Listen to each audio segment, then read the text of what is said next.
Hello. That's a little round of applause for myself. Um, the last 10 minutes. Well, it hasn't been 10 minutes. I didn't burn 10 minutes, but was Mark talking to camera, explaining what we're doing today, getting interested about things and stuff, and nothing was going anywhere because I was not streaming. I was streaming to myself and not to YouTube. So I think that's quite funny. And it actually ties into what I was just talking about, which is deeply ironic because no one could hear me, except for my partner in the other room who just SMS'd me to go, "Hey, are you on? Because I can hear you talking in the other room, but the stream certainly isn't active." And I'm just like, that's pretty funny. So hello everyone who's here. Hi Donna, Michael, Jack, Epic389, Halogen, Nicole, Hussein. I think that's everyone. Oh, Param's here as well. Yeah. Okay. So for the last sort of 5 to 10 minutes, I've been talking about uh, content creation and what we're doing. I'm gonna try to remember what I said so I can say it again. I was reasonably happy with what I was saying. So uh, yesterday, this is so funny. Um, I like how many times I've streamed. If you look on my YouTube channel, how many times I've streamed, and you just press the sequence of buttons, right? I turn on OBS, which is the program that kind of collates the cameras into the stream, and then I send it to YouTube, and I press the button on the YouTube that says go. Did I just say the button on the YouTube? Anyway, yeah, I press the button on YouTube that says go, and it goes. And tonight I just didn't do it, and I find that quite funny that for some reason I just didn't. Anyway, all good. We're here. We're working. um. So what I was gonna say is like yesterday I was just thinking. I was reminded of a time I can't remember who it was, but someone showed me a particular sequence in Half-Life Two. It's actually the opening of Half-Life Two, and we discussed it from a design perspective and how interesting it was the way the player experience is created in Half-Life 2. And I thought I've mentioned that. I think in one of the maybe the game history workshop that I did last year, um, and it's really cool. And I thought I want to do that. I want to do that on stream. I want to show some people some stuff. Um, and then I was like, oh, that's not actually enough for 2 hours. I'm gonna have to figure out what other things I want to look at. So I picked out a few other games. There's actually more games that I think have amazing kind of moments in them that are worth talking about, but I opted to not put in um, great storytelling moments because I feel like I will not do the storytelling moments justice and they must be played. So if we wanted to, we could talk about some of the biggest spoilers in computer games. But if I was going to do that, what I would say is over the next 2 to 3 week period, everyone should play this particular game and then we'll come back and talk about it. Maybe I would do something like that, but I'm not going to just drop it on you because I feel like some of these things you'll hear about it. You'll hear about it when someone says to you, "Play this game." I'm not going to tell you why. Just play this game. I will mention some of those tonight, but I won't necessarily show them. Um, Michael said, "Where's Chicken?" Chicken was out there a second ago, but she's not in this room. She's actually been. That used to be that pink chair there. Well, the pink towel on the chair, the pink blanket on the chair used to be her favorite chair. So she'd be there like every night consistently, and you'd see that in the earlier Mark on Mondays. Um, but recently she's decided that the bed is comfier than that chair, even though I'm not there. So usually she'll hang out with myself or my partner. Um, and but recently she's been like, no, the bed's pretty good even when you two aren't there. And so she's just hanging out there instead. So she's moved her patterns around a little bit. So unfortunately, Chicken Cam not as cool at the moment. Um, Michael, the 4 hour game history workshop that I am mildly concerned that I'm going to be lecturing in term three. I've taken this kind of lecture break this term to ease off from the serious amount of work that I had to do for the last sort of 2.5 years. and I'm worried that I can't hold to a 2 hour limit anymore. But it's all right. I haven't finished prepping all my lectures yet. You know when people say I haven't finished doing this work yet, it means I haven't started. Yeah, so I haven't started prepping those lectures. I've been formulating this whole idea of what the course is, but not writing any of it down. So I probably should do that soon. Anyway, um, holding to that 2 hours, I'm going to have to write less content. 1511's super content rich. Way too much content, I feel, for 9 weeks. Graphics is not going to be content rich like that. If there's going to be stuff that I think people want to know about, but I don't have time to talk about, it'll just be like, here, look this up. It'll be interesting. Trust me. And that'll be it. Rather than me trying to say everything. But I think that's a difference, right? First year subject, you do need to say everything, because otherwise people, like, where do people go? You know, a first year student's not expected to do their own research. I mean, some will, and sure, they will. They can get better marks. But you're not expected to. Third year student, 100% expected to. You can expect to be asked to do things that the lecturer hasn't specifically said, but they've said you need to look this up. And it's kind of like, you know, like the university, the marking bands, where it's like the pass mark is regurgitate what the lecturer said. You can pass if you understand what the lecturer said. Anything higher than that, you need to then start ticking things over in your own mind. Any assignments will have requirements that are like, that's kind of what was in the tutorials, but it looks like it's expanded on it. And you go, okay, well, obviously, you need to have understood it quite well in the tutorials to be able to expand on it, and then you get extra marks for being able to do that. Anyone who ever pushes for 100 in a university course, I'm sorry for you. I never did. Never did. I always just kind of wanted to do things that I thought were interesting, and then I would burn out at a certain point and go, oh, I'm done.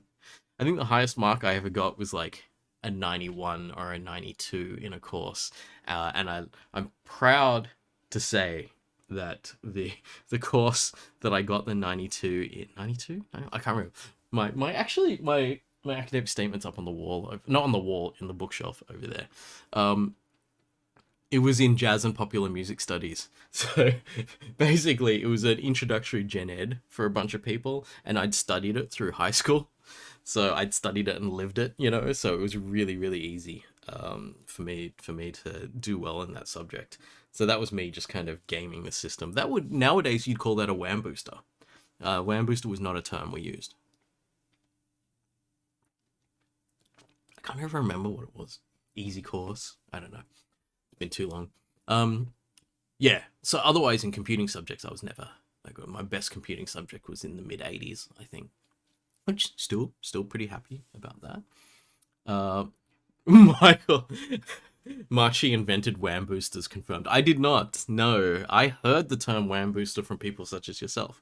I don't know if you ever said it, but like other people, your generation of students taught me the term wham booster.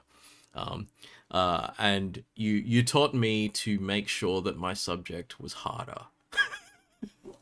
Because the last thing you ever want to be is a wham booster. Especially as like a prereq subject for everything else. You don't want to be a wham booster. You're supposed to be preparing people. You need to give people a realistic idea of what's coming. So what are we saying? Jack is saying like a book club. Yes, we could do a book club. Could be really interesting. Matthew's saying that Celeste is a really good storytelling game. I've never played that. Could do it. Donna, how do you talk for 4 hours? Donna, do you know me? You know me, right? You've met me before, yes? If unrestrained, Mark Chi will talk until he stops. That is the way things go. Back when I was a student, it was always this kind of thing at parties where I couldn't be bothered in the jumping around and dancing and drinking stage of the party. Like I could definitely do it, but the reason I stayed at parties was that at some point people would leave, people would fall asleep and stuff, and you'd be left with about 8-10 people, and then you'd sit down and then you'd just talk until like 4 or 5 a.m. That was the moment I loved the most. We just talk and talk and talk, tell stories about things, get to know each other, all this kind of stuff. This kind of like, I don't know, people still call things D&Ms, deep and meaningfuls. That is so, I'm so dating myself there, right? That's like I think an early 90s terminology, but right, like that was the kind of thing that like, that I really enjoyed. And so yes, I can definitely talk for hours. Kaichi, we just joined and we're talking about WAM boosters. We're not necessarily talking about WAM boosters. Sinio said your best course was 1511. I'm proud to hear that. If your best course was 1511, that makes me feel like I convinced you to put more effort in than you put into other courses. So that makes me feel good as a teacher. If everyone says, I mean, it's also a bit sad. My highest mark in computing was the beginning, and then it went downhill from there. Mine was the opposite. It was okay at the beginning. I think I only got a distinction in 1511. It wasn't 151. It was like 1011 back then or whatever. But then I was getting HDs at the end of my degree, not at the start of my degree, because I figured out how to do uni, and it's a difficult thing. Like, marks are not. This is again. I love it's 20 minutes in and I haven't gotten to the subject of the stream yet, but we'll get there. Marks are not indicative of your capability to do computer science. Just always remember that. Marks are not indicative of that. Marks are indicative of partially that and partially your ability to game the university system. As I've said to people before, if you decide you want to get, say, first class honors in computer science or something like that, then underload your degree. Works really well. This only works if you're a local student, you've got time, and things like that, and you don't mind graduating a year later than everyone else. If you can get really high marks without doing that, then go ahead, do it. I didn't start getting HDs until I went down to 3/4 of a standard student load. So instead of doing 8 subjects a year, I would do 6 subjects a year. And then I was smashing them. Like, all I needed was just a little bit of the pressure off, and then suddenly I was a top tier student, and I was like, man, if I'd done this from the beginning, my whole outlook on life and my confidence and things like that would have been completely different. By the way, that's not a be-all and end-all solution to everything. That was just the one that worked for me. But it did work. What are people asking? Param asks, what would be the prereqs for graphics? Prereqs for graphics are Comp 2511, which is object-oriented programming. Graphics does have a lot of object-oriented programming. It's not really a hard prereq. It's not a full-on hard necessary prereq. The technical side of doing graphics is a little different from 2511, but you do, I think, need to have gotten through a certain amount of computing to want to do graphics, because we're gonna drop you in the deep end and make you kind of build your own development environment and also work with this thing called OpenGL, which is probably one of the most difficult APIs to work with in the computing industry, because it's a crossover point between 2 different pieces of hardware. And sure, that happens a fair bit, but these are weird pieces of hardware because you go from the CPU to the GPU. I mean, the CPU runs in a particular way, and we code for it in a particular way. The GPU works in a different way. So your CPU may have at most 1632 processors in it. So 1632 parallel threads. Your GPU's got like 1,000. And they work in lockstep, whereas the CPU's processors are separated from each other, so they can all run completely different stuff. The GPU, massively parallel, and they all work the same code in lockstep, so super weird, very different. The graphics pipeline is a very specialized way of doing things, where you're talking about processing pixels on screen. Again, why it's so parallel works really well for processing pixels on screen, because if you have a big batch of things that you want all to happen at the same time, i.e., let's say, for example, 2,560 multiplied by 1,440 of these things happening at once, then having a massively parallel processor works really well because you can do chunks of it at a time. Anyway, let's... I do laugh. I did say this at the very beginning when I set up Marc on Mondays, that I would end up teaching a significant portion of graphics during this term. So it has been fun, actually, because everyone just kind of asks me a little bit about it, and I just start teaching it, which is how the course is going to be. Instead of you asking me the questions, though, I will set up the questions, and then I'll talk for a few hours in each lecture about what they are. Preferably with actual slides and examples and stuff like that, rather than just me chatting, which is what you get here on the stream, where I prepare things like 24 hours in advance, as opposed to, like, you know, a month in advance, with the intention to build up a reference material for you to read afterwards.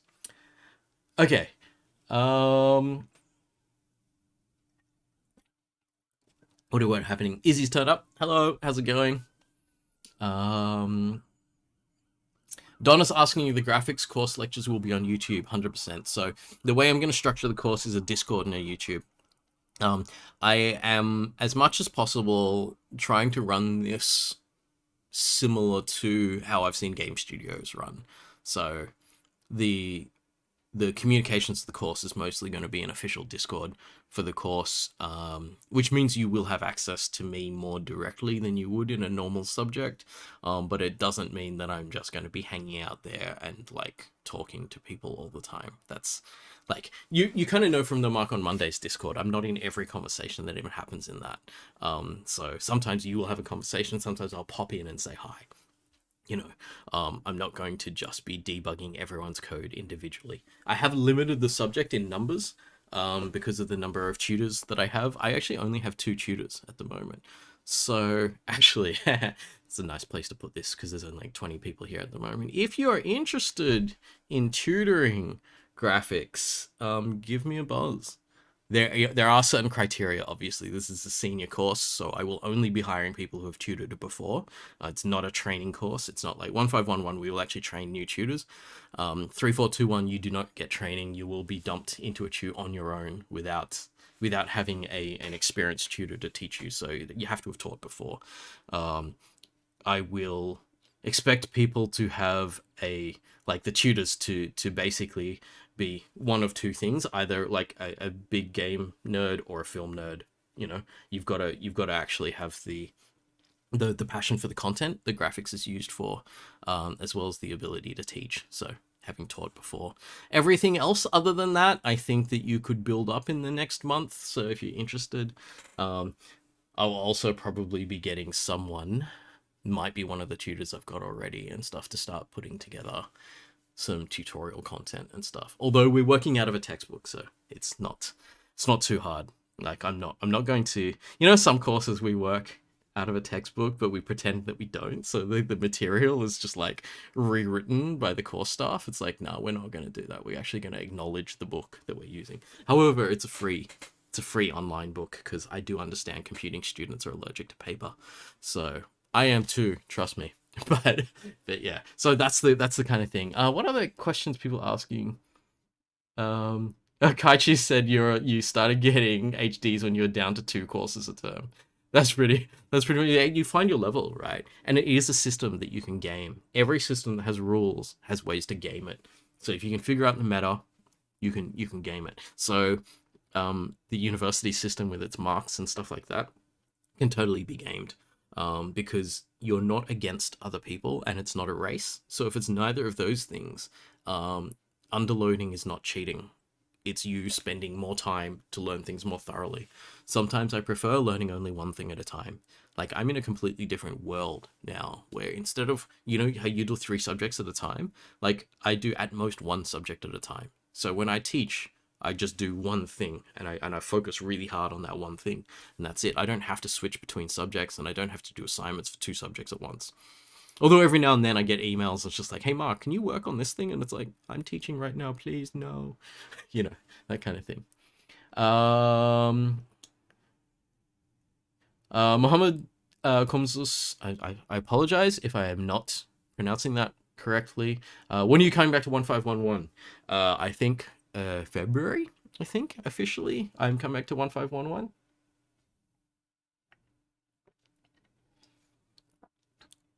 Cineo's excited that it's going to be on Discord. I do want to, as a 3rd year subject, provide a semi-professional experience.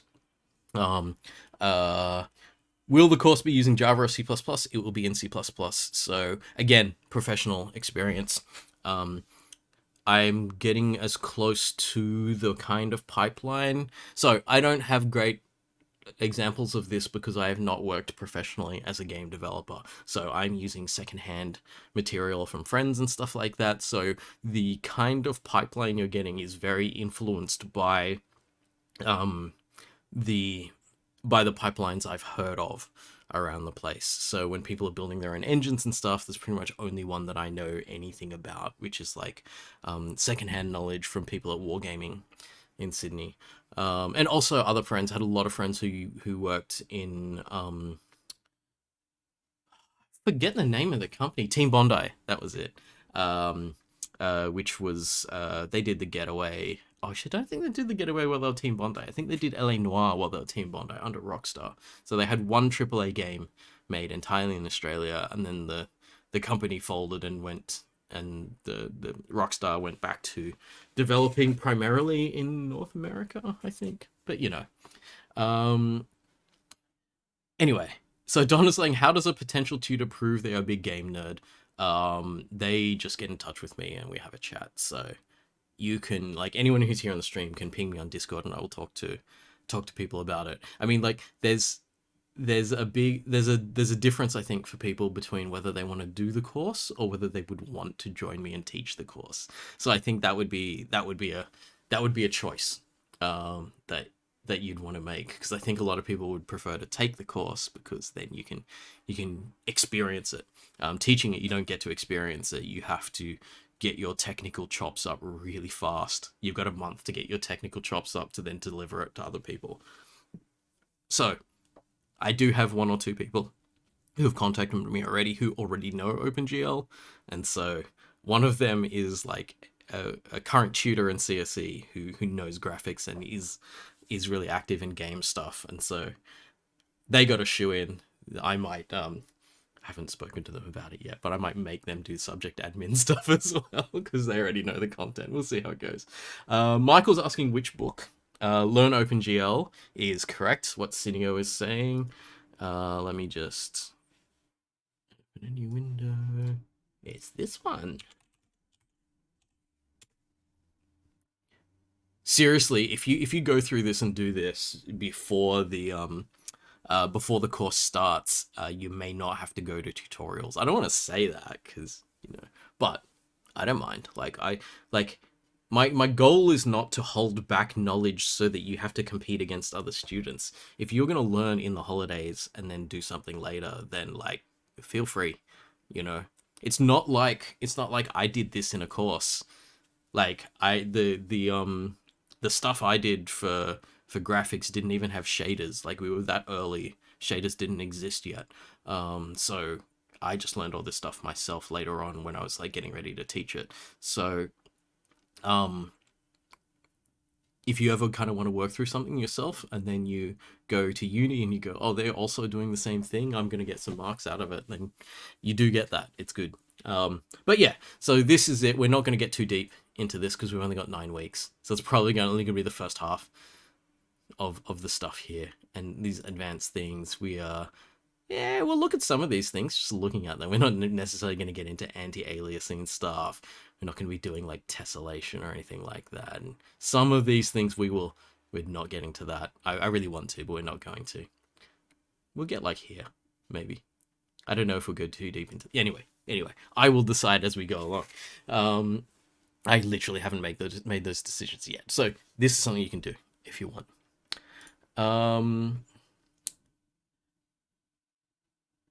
Kaichu's saying, what if you go through this during the break? Can you be a tutor? Yeah, just go fast. You've got to prove to me pretty soon.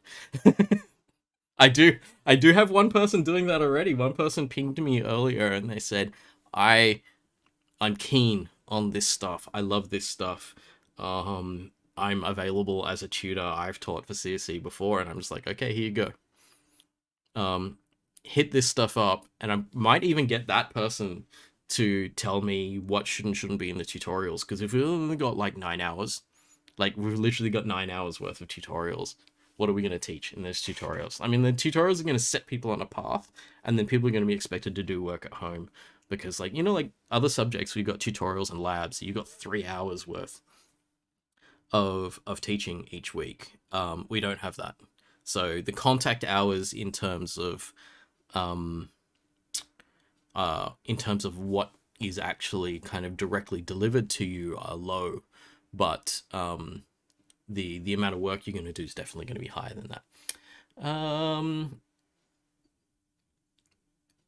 What are people saying? Donna, I was imagining the potential tutors would have you beat you at a series of video games to prove that they are worthy. My partner asked me this last night. She was saying to me, are you better than your students at computer games? Like, are you better or worse than your students at computer games? And I was like, I don't know. I would assume, because like, when I present stuff like this, I just assume that there's someone who's better than me at everything. But if the person that's better than me at everything is different each time, then that's fine. That means I'm an all-rounder.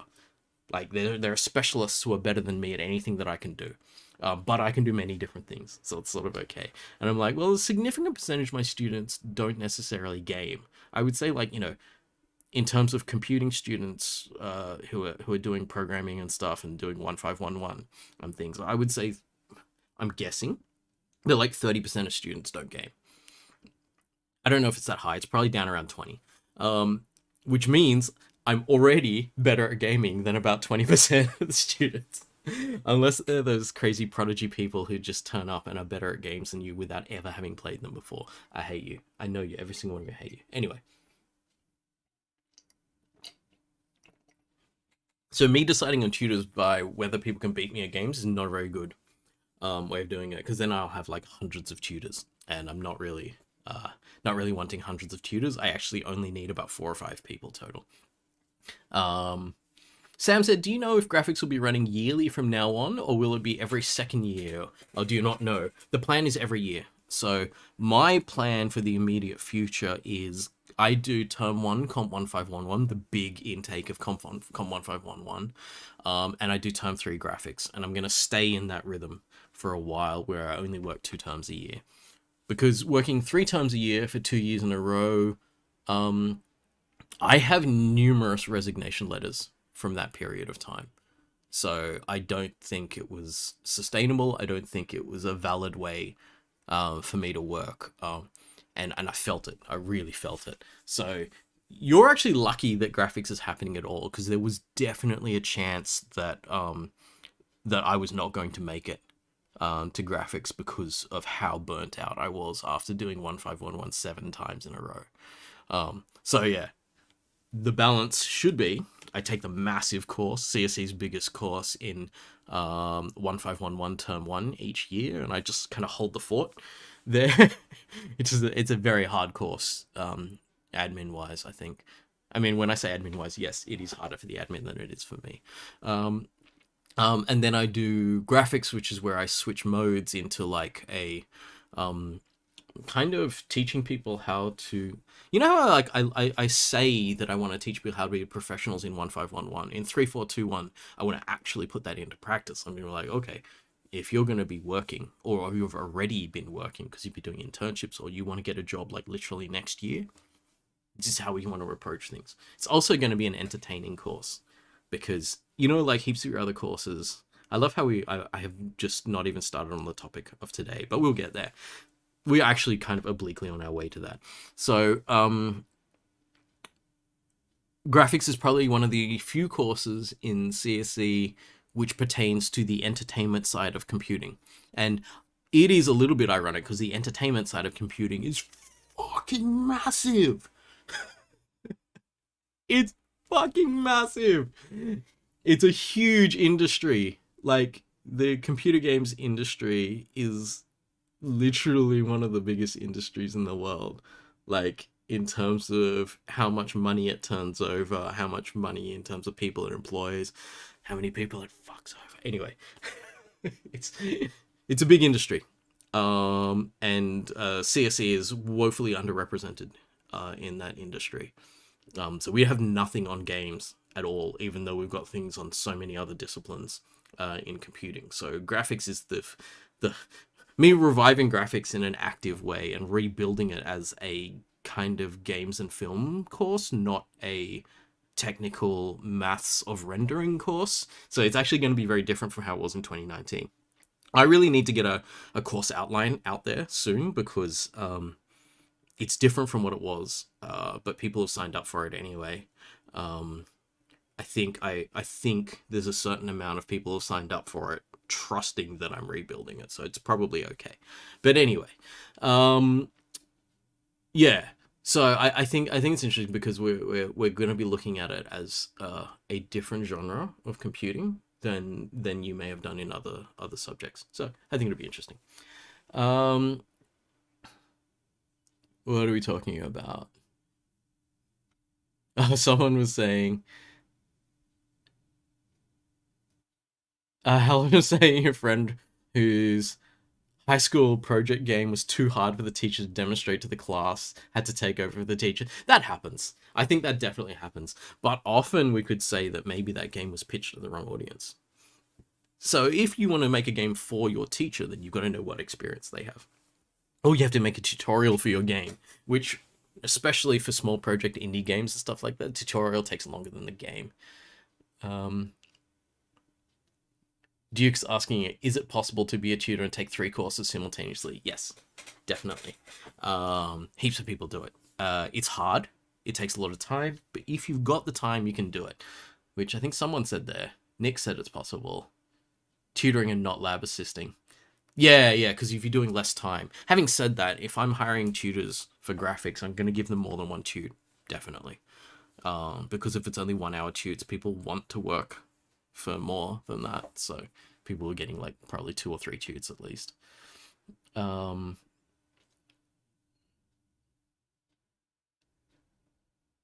is like, yikes, look after yourself, Mark. Future engineers need you. Yeah, I know. I just need to make sure that my work at CSE is sustainable, which is deeply ironic because I spent 7 times telling people how to manage their own kind of sustainability in their work. You know, like the professionalism lecture that I give every term has that entire section about like, make sure that you're taking care of yourself in your work. And so early on, I was in full crunch to make sure 1511 I was ready to teach it, and then later on, I was in full burnout. So it's like every time I delivered that, in the back of my head, it was like, dude, you need to listen to yourself. I got a really, really cool little anecdote from my therapist. I don't know if I should steal this, but I think he'd probably be okay with me saying this because he was saying that like, it's like a brain surgeon, because like, you know how like I can know things and I can help students with things, but it doesn't mean I can help myself. So he said you can be the best brain surgeon in the world. So the best brain surgeon in the world is all this like knows what they're doing and everything, and but then they get a brain tumor, and who's going to operate on it? Can they operate on themselves? And it's like, no, they can't. It's super, super inconvenient at best for them to operate on themselves. Like honestly, pretty much impossible. So at that point you go to number 2. And that's fine, and that should be fine. That's an acceptable kind of thing. So you may think that you know yourself the best in the world, and you know how to help people to organize their lives and stuff like that. That's a situation I find myself in, where I'm just like, I can help. Like if I am one-on-one with a significant amount of time with any student, I can help them get a handle on their life. That's what I do as a professional. It's one of the things I'm best at, right? But it doesn't mean I can do it for myself. That doesn't mean I have the capability to actually sort out my own life, which is why I can go to someone else who doesn't know me as well as I do, and they can still help me. It's a really good way of thinking about that kind of thing.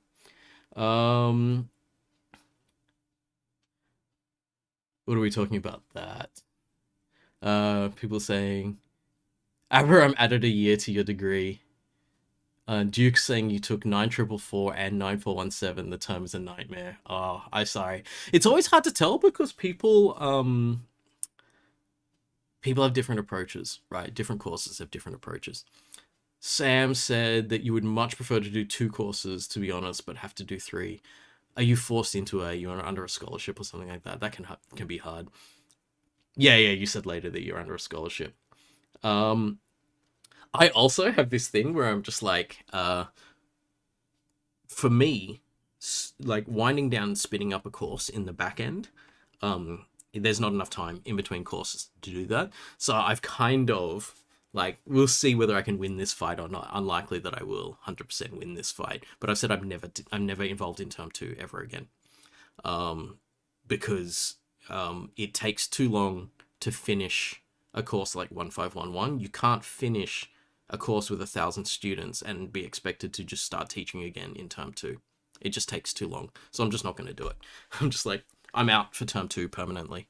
So I have enacted my rebellion against trimesters by refusing to take part in them. So we'll see how far that goes. I've put my foot down, and we'll see if they continue to hire me now that I've done that. It's deeply ironic because I put my foot down and I'm on a fixed term contract. So when the contract ends, they might just be like, all right, thanks, Mark. See you later. I'm just like, that's fine. I put my foot down for myself, and that was the important thing to do. So yeah, that was my my sneaky little uh um screwing with the system. If I think the system's wrong, I don't take part. So if I think trimesters are negative for my workflow, and they mean that when I deliver at the start of term two, I am not focused on my students in term two. I'm still preoccupied by my term one students. So I feel like I'm not giving everything that I should be giving. So I will not do that. I will from this point on no longer compromise my kind of educational integrity. So we'll see. We'll see if that works. I've fought systems in many places before when I considered the rules of the system to be incorrect. And so hence I've jumped between multiple jobs in the past in doing that. So we'll see how that goes. Okay. Oh, Cineo bought the old textbook. I apologize. Having said that, the theory of everything we're doing is going to be the same. Oh, Halogen said it was a Hollow Knight style platforming game, and most people who tested it didn't reach the end. Well, that's good testing. Good testing to know what kind of game you're playing or you're making. Then, if you could be making a super hard game, and that's fine. Anyway, let me go through the chat really quickly, because I do want to get to these games that I was talking about.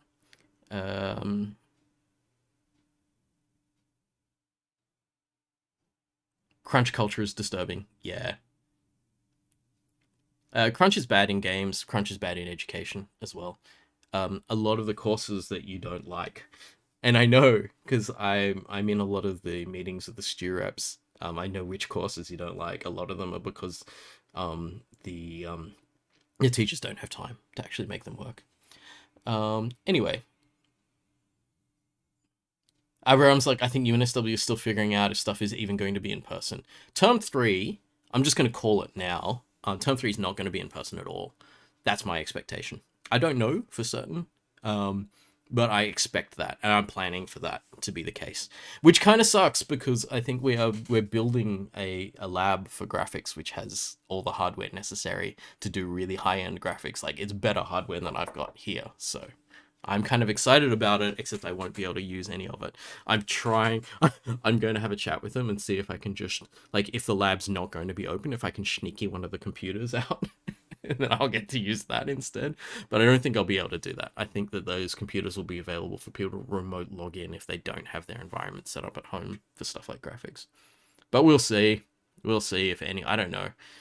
Like, we live in a limbo at the moment, so who knows. Sam's also saying it's pretty safe to rule out in person.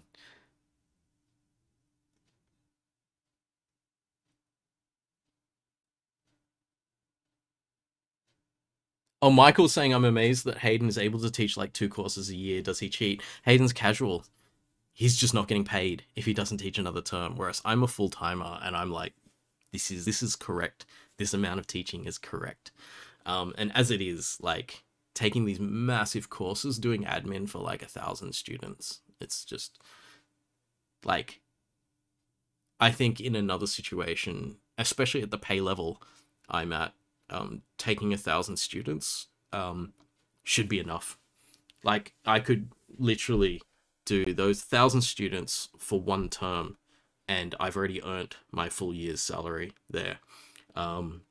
UNSW is just giving me more work to do because it's available and I'm available. But otherwise, like, I'm worth so much more to the university than they're paying me. So yeah, there's always but that's, I don't want to always think about things in terms of, I don't want to measure myself as a human in terms of money, you know?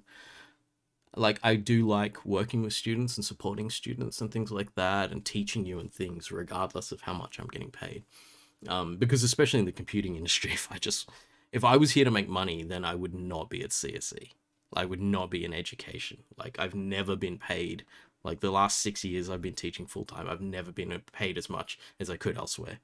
Like, the number of times people keep tapping me in the shoulder and just going, we can pay you more. And it's like, yeah, but I'm doing this thing I want to do, you know? So it's tough. Anyway, All right, let's go back to chat and let's finish this. Blah blah blah. Sam saying, don't think anything could bring back semesters. No, I don't think. Yeah, see, I don't think UNSW can do an about face on semesters. They won't bring back semesters because they are now locked into the organization that is trimesters. But it doesn't mean that we can't organize ourselves around how we want to do things. So for me, it's like, if I'm going to do gigantic subjects, then I need space in between them. I can do them term 3 because there's space after that to finish it. But terms 1 to 2 is very difficult. Terms 2 to 3, still annoying because they're back to back in between the terms mid-year. There's not enough time to finish a subject and start another one. So I'm just going, I won't be doing those. So term 2 is good because I can tail off term 1 and start up term 3. We'll see how we go. Cineo said, I heard Ood is turning to graphics lab. Yes. I can't remember if it's Ood or Lyre or one. It's one of those ones back there. So yes. Gaming lab. I wanted to. You should have heard my plans for the lab.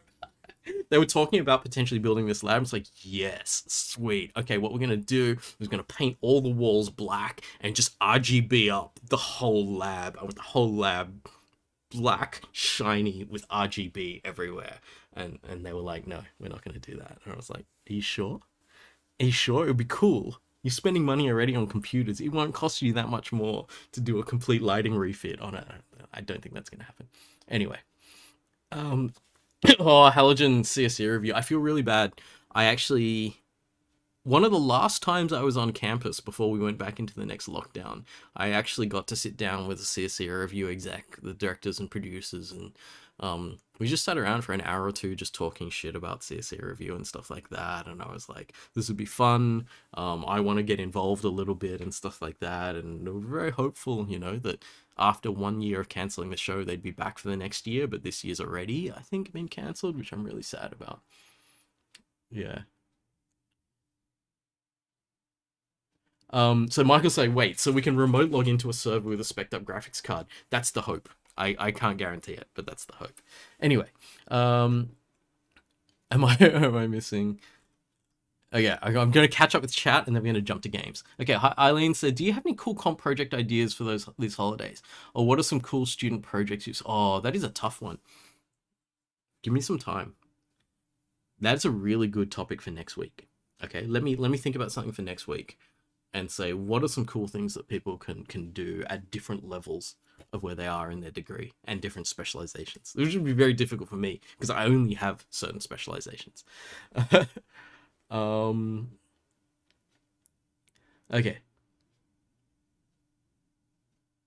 Yeah, Kaichi's laughing. Me wanting to make the lab look like an internet cafe.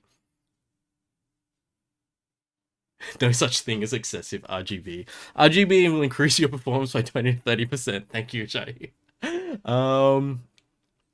Aberab's laughing that I'm trying to catch up with chat, but chat is growing faster than I can keep up. Okay, I've caught up with chat. Take that, Aberab. Okay, so let's go. Now that I'm 50 minutes in, granted I burnt the first 10 minutes talking to no one because I just didn't press the go stream button. Michael's like, a list of project ideas for when you complete graphics. Security lab already have RGB? Yeah, the security lab kind of has RGB. But I want serious RGB. I want the lab to look like this. I want it to look like the inside of a computer with animated RGB. But anyway, let's get to what I was going to do today. So, I have said already that Half-Life 2, I love it. Yesterday logging in, I earned a trading card because it's been so long since I played Half-Life 2 that trading cards were introduced to Steam since then. Okay, so I set this up already, so hopefully the graphics setup is ready to go and stuff like that, and the resolution is correct. Nick saying graphics should steal security lab. Well, it'd be pretty funny if we swapped. It would be the kind of thing where, like, if they did that, they would be doing that just so they could show us off. Because the graphics lab will have have computers with RGB and VR kits and stuff like that. So if you have this big open glass room with all these VR kits and people wearing the headsets and stuff, it kind of looks cool in the foyer, but we'll see how we go. Chicken Snitty says Half-Life 2 opening scene is so good. In fact, we are looking at the opening scene. I don't know how loud the computer audio is at the moment. It's pretty loud. Hey, I'm just gonna drop it a little in the stream. Oops. Go back to that. Matthew, the gamer stats still go. Yeah, the gamer stats are gonna stay that way. If I can't see these stats, then I'm not happy with what I'm doing. All right, here we go. Without introducing it, I'm just going to play through it and then we'll talk about it. If I feel like pausing and talking about something, I might, but otherwise I'm going to play through up to a certain point and then we're going to stop and talk about it. Okay, here we go.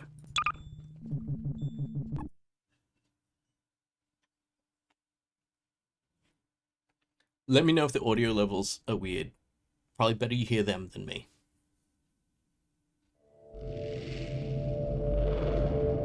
Rise and shine, Mr. Freeman. Rise and shine. Not that I wish to imply you have been sleeping on the job. No one is more deserving of a rest, and all the effort in the world would have gone to waste until...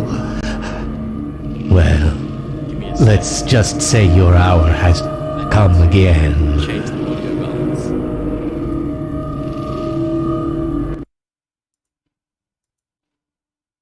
Alright.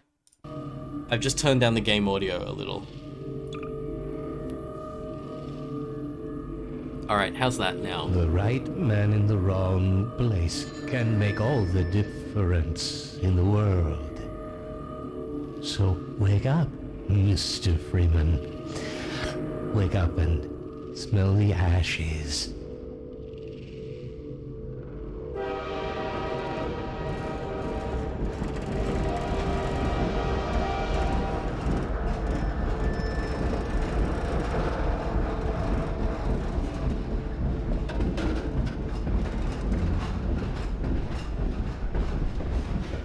I didn't see you get on.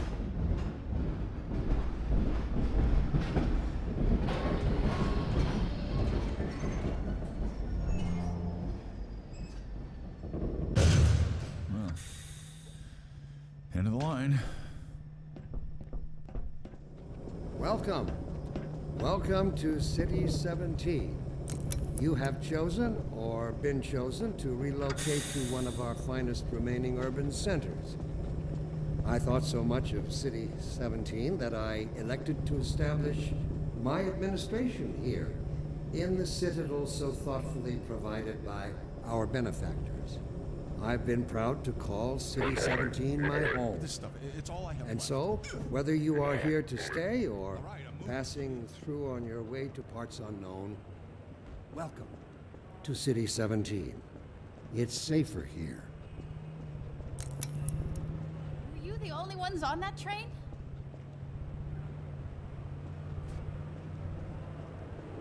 Ah, early game physics.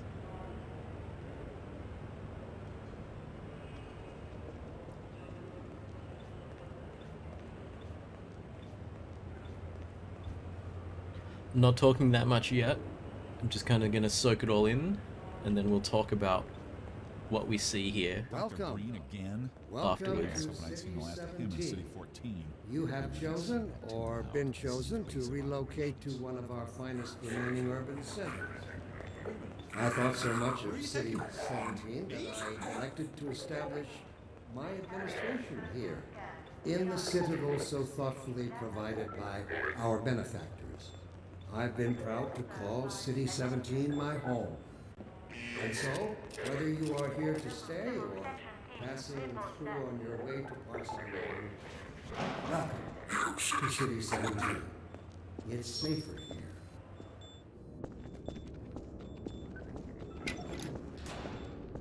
This must be a mistake. I got a standard relocation coupon just like everybody else. Get out of here. Need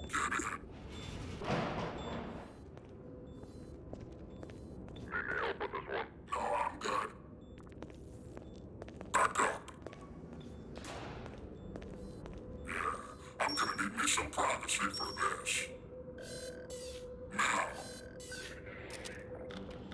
About that beer I owed you. It's me, Gordon, Barney from Black Mesa. Hey, sorry for the scare. I had to put on a show for the cameras. I've been working undercover with civil protection. I can't take too long or they'll get suspicious. I'm way behind on my beating quota. Yes, Barney, what is it? I'm in the middle of a critical test. Sorry, Doc, but look who's here. Great Scott! Gordon Freeman! I expected more warning. Yeah, you and me both, Doc. He was about to board the express to Nova Prospect. Well, Barney, what do you intend? I'm thinking. Alex is around here somewhere. She would have a better idea how to get him here. Well, as long as he stays away from checkpoints, we should be okay. Listen, I gotta go, Doc. We're taking enough chances as it is. Very well. And, Gordon, good to see you. Okay, Gordon. You're gonna have to make your own way to Dr. Kleiner's lab. Oh, man, that's what I was afraid of. Get in here, Gordon, before you blow my cover. Pile up some stuff to get through that window and keep going till you're in the plaza. I'll meet up with you later. Alright.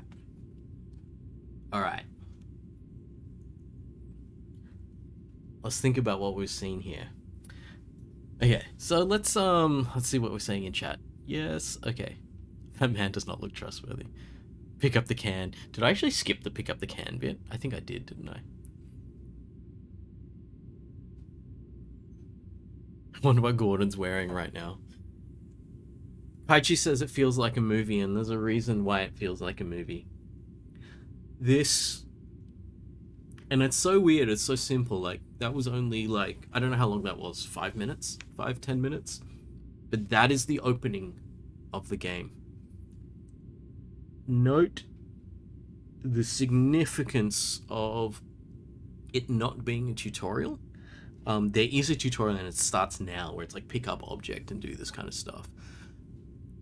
But what we see here is what we would call like an absolute peak of cinematic storytelling in computer games.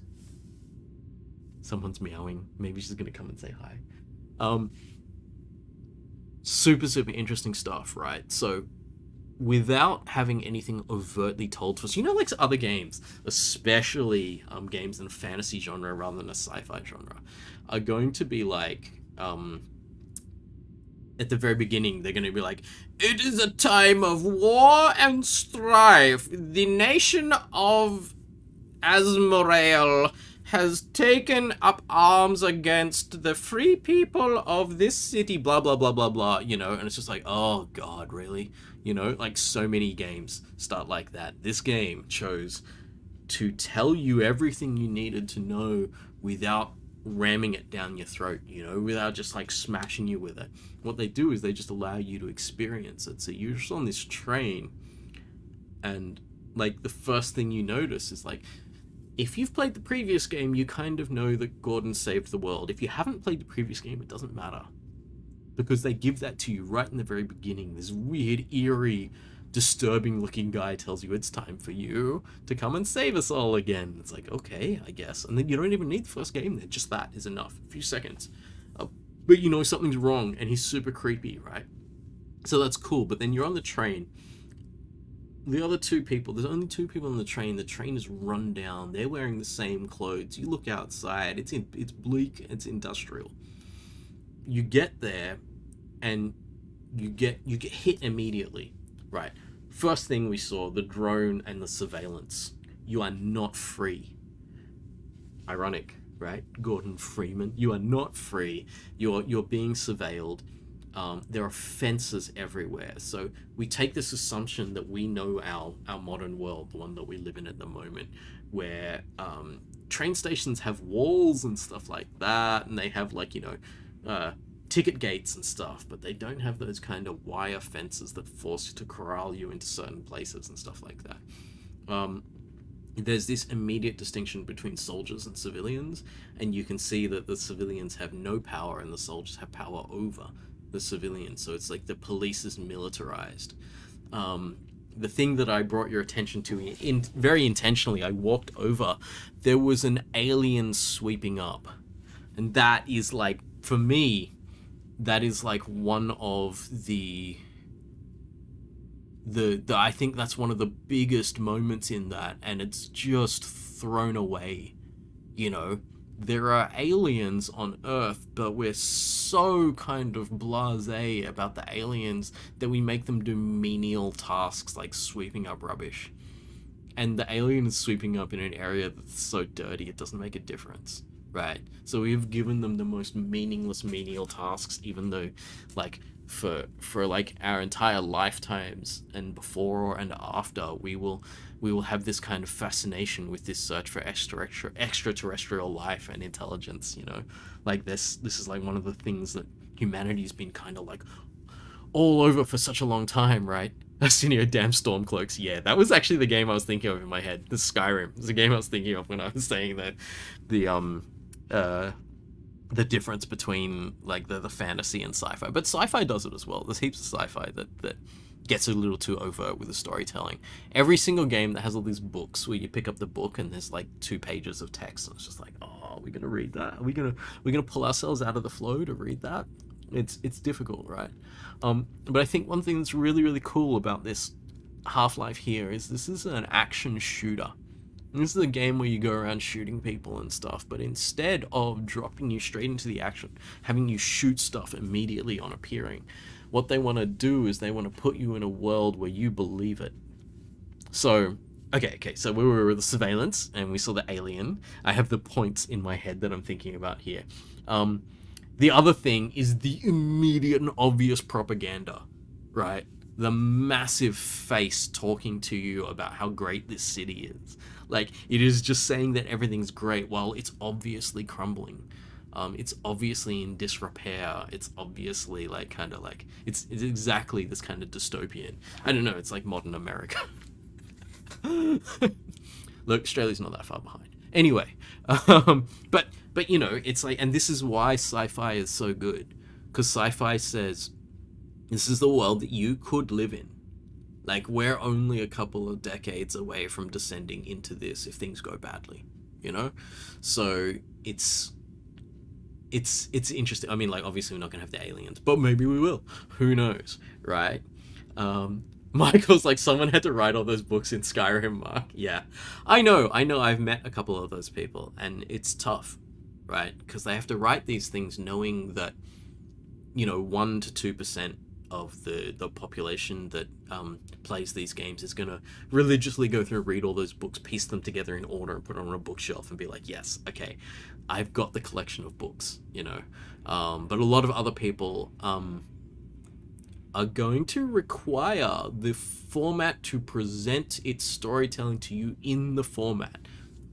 Again, I can't help but teach. This is gaming, right?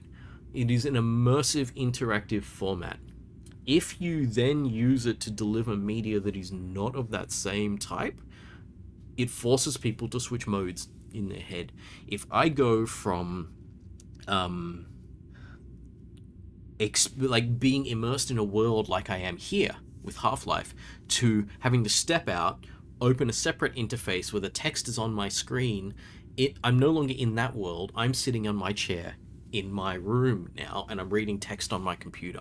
So that's the kind of thing that can separate it, right? Like, one of the things that we try to do a lot, and it doesn't have to be the way, there's plenty of games that do it in a different way, but in a game like this, where we're trying to get people to believe the world so that they will want to change the world, they will want to interact with the world in some way, this opening sequence is one of the best things that has ever been done in computer games to set up a world like that. I also find it deeply ironic because you could look at so many films that do it just as well, probably better than this. This is like a copy of a cinematic intro to a world, you know? But so few games have done it, because heaps of games instead will open up with like a tutorial or something like that, which is like interact with the world in some way. This one doesn't get into the tutorial until it has placed you in the world. And then you see the way that the guard, Barney, who's like undercover as a guard, has to sneak you out before you can get taken away, and all this kind of stuff, and like how happy they are to see you. So the characters place you in the world, even though your character never speaks, doesn't really have an identity. it allows you to occupy that identity. But seeing people happy to see you and they want to risk, like Barney's going to risk his cover to try to get you out and that kind of thing. It immediately puts you into the world and you understand that you have a place in it, and then you want to do something in it. So like that's why I think this is like one of the greatest moments in computer gaming, just those 5 minutes. The rest of the game's very, very good, but I think that the game will be remembered for this, what would we call it, implicit storytelling, I think. Yeah.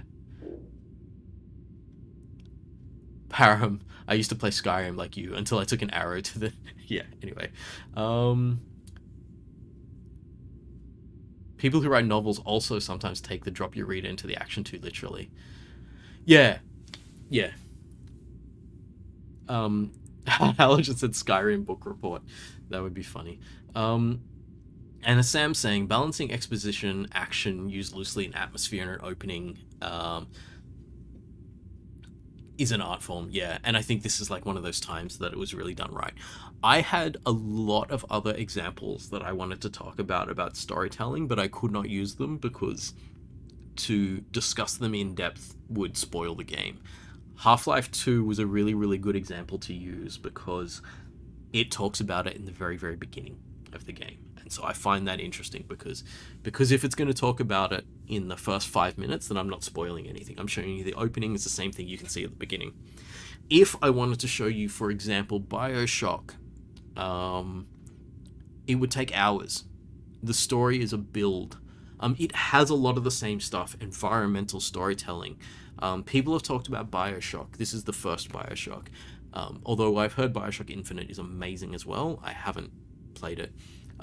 But let me just quit out of this, because that's as much as I wanted to show you of that.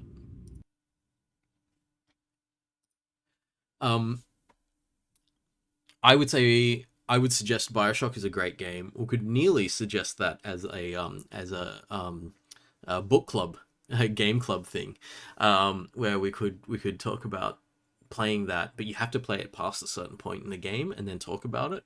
I don't know if people want to do that. We'll think about it.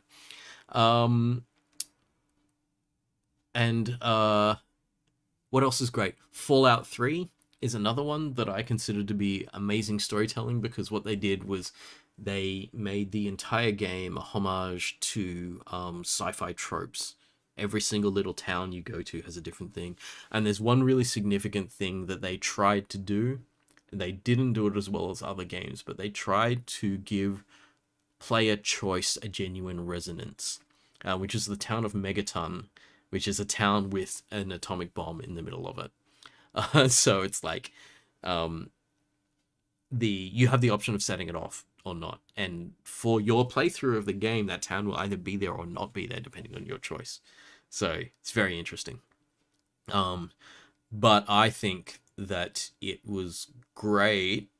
But in terms of genuine player choice storytelling, I want to go across to Telltale Games and The Walking Dead. They've made many games, Telltale Games, in this same genre with choices and branching storylines and significant repercussions and effects and consequences for your choices. I played The Walking Dead when it came out, and I couldn't finish it because I hit a certain point in the game where I had to choose, I think, who was getting food and who wasn't, and I could not do it. I was attached enough to the characters that I couldn't make any of them starve. But I had to. I had no choice. That was the situation. I was like, oh, I can't do it. And I actually considered that the high point of their design and storytelling, that I couldn't continue. Like no other game. Like other games were just like, oh, it's just a game. I will continue. But that game got me to stop and say, I'm not prepared to take on the trauma that you're giving me in this game. And so full respect to your storytelling, because I think that you've created a good enough situation that I feel incapable of continuing it. That's how strong the situation is. And I think very, very few games have ever pushed people to that point. So I think that's something. So that's another thing that I could say that's well worth playing. So there's a few of those games in the story side of things. Oh, Knights of the Old Republic. Again, something that I can't say too much about, but a build to a crescendo. It has a tempo. Again, you have to play it for like 20, 30 hours before the build and the crescendo and everything and the drama really unfolds. Final Fantasy VII, similar arc, different content. So yeah, super cool. Plenty of those games, which all I will say is their title. I'm not going to say much more about them because to experience the story unspoilt is the true way to play those. I like BioShock was one. It was a great one because I was living in a share house with other students at the time, and a friend of mine was just a few hours ahead of me. And he was good because he was real cagey about it. He didn't tell me anything about it. But I said, I don't know, the game's sort of getting boring. He's like, no, just keep going. Just keep going. He just kept telling me to keep going. He's like, fine, I'll keep going. And when I got there, I was like, okay, that was really cool. The way that all kind of like the different threads of the story came together in a really interesting way. So I thought that was cool. What are we saying in chat? Hussein's got a good point there. I think the problem is that a lot of writers are trying to make a sci-fi story or a fantasy story and double down on that instead of trying to write a good story with sci-fi as just the backdrop. So it's interesting because sci-fi is like a situation. It is extrapolating our present into a possible future and then looking at how that might affect us. And so sometimes it's entirely about that. It's about the science that happens in the future. But as we know from the zombie genre, it is never about the zombies. The best films in the zombie genre are about the humans and what happens to humans in that situation. Because we as humans are much more attached to human drama than we are attached to hypotheticals, you know. So I think that's always, it's always interesting. You look at the films like, what's his name? John Romero?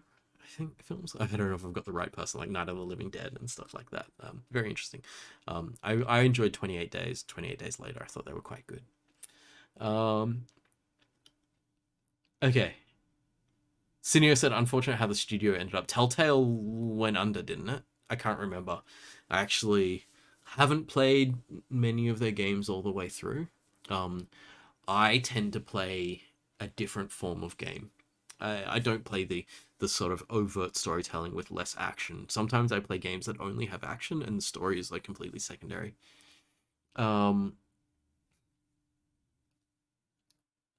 Cineo said, isn't Old Republic an MMO? That is Star Wars The Old Republic, not Knights of the Old Republic. Knights of the Old Republic is a much older game. That was the basis for that game. So it's nearly like Star Wars The Old Republic is the sequel to Knights of the Old Republic. I tried to play through Star Wars The Old Republic just as a single-player story experience, but it's padded out too much. It's padded out with too much MMO stuff, and I got bored. I think MMOs you really want to play with other people.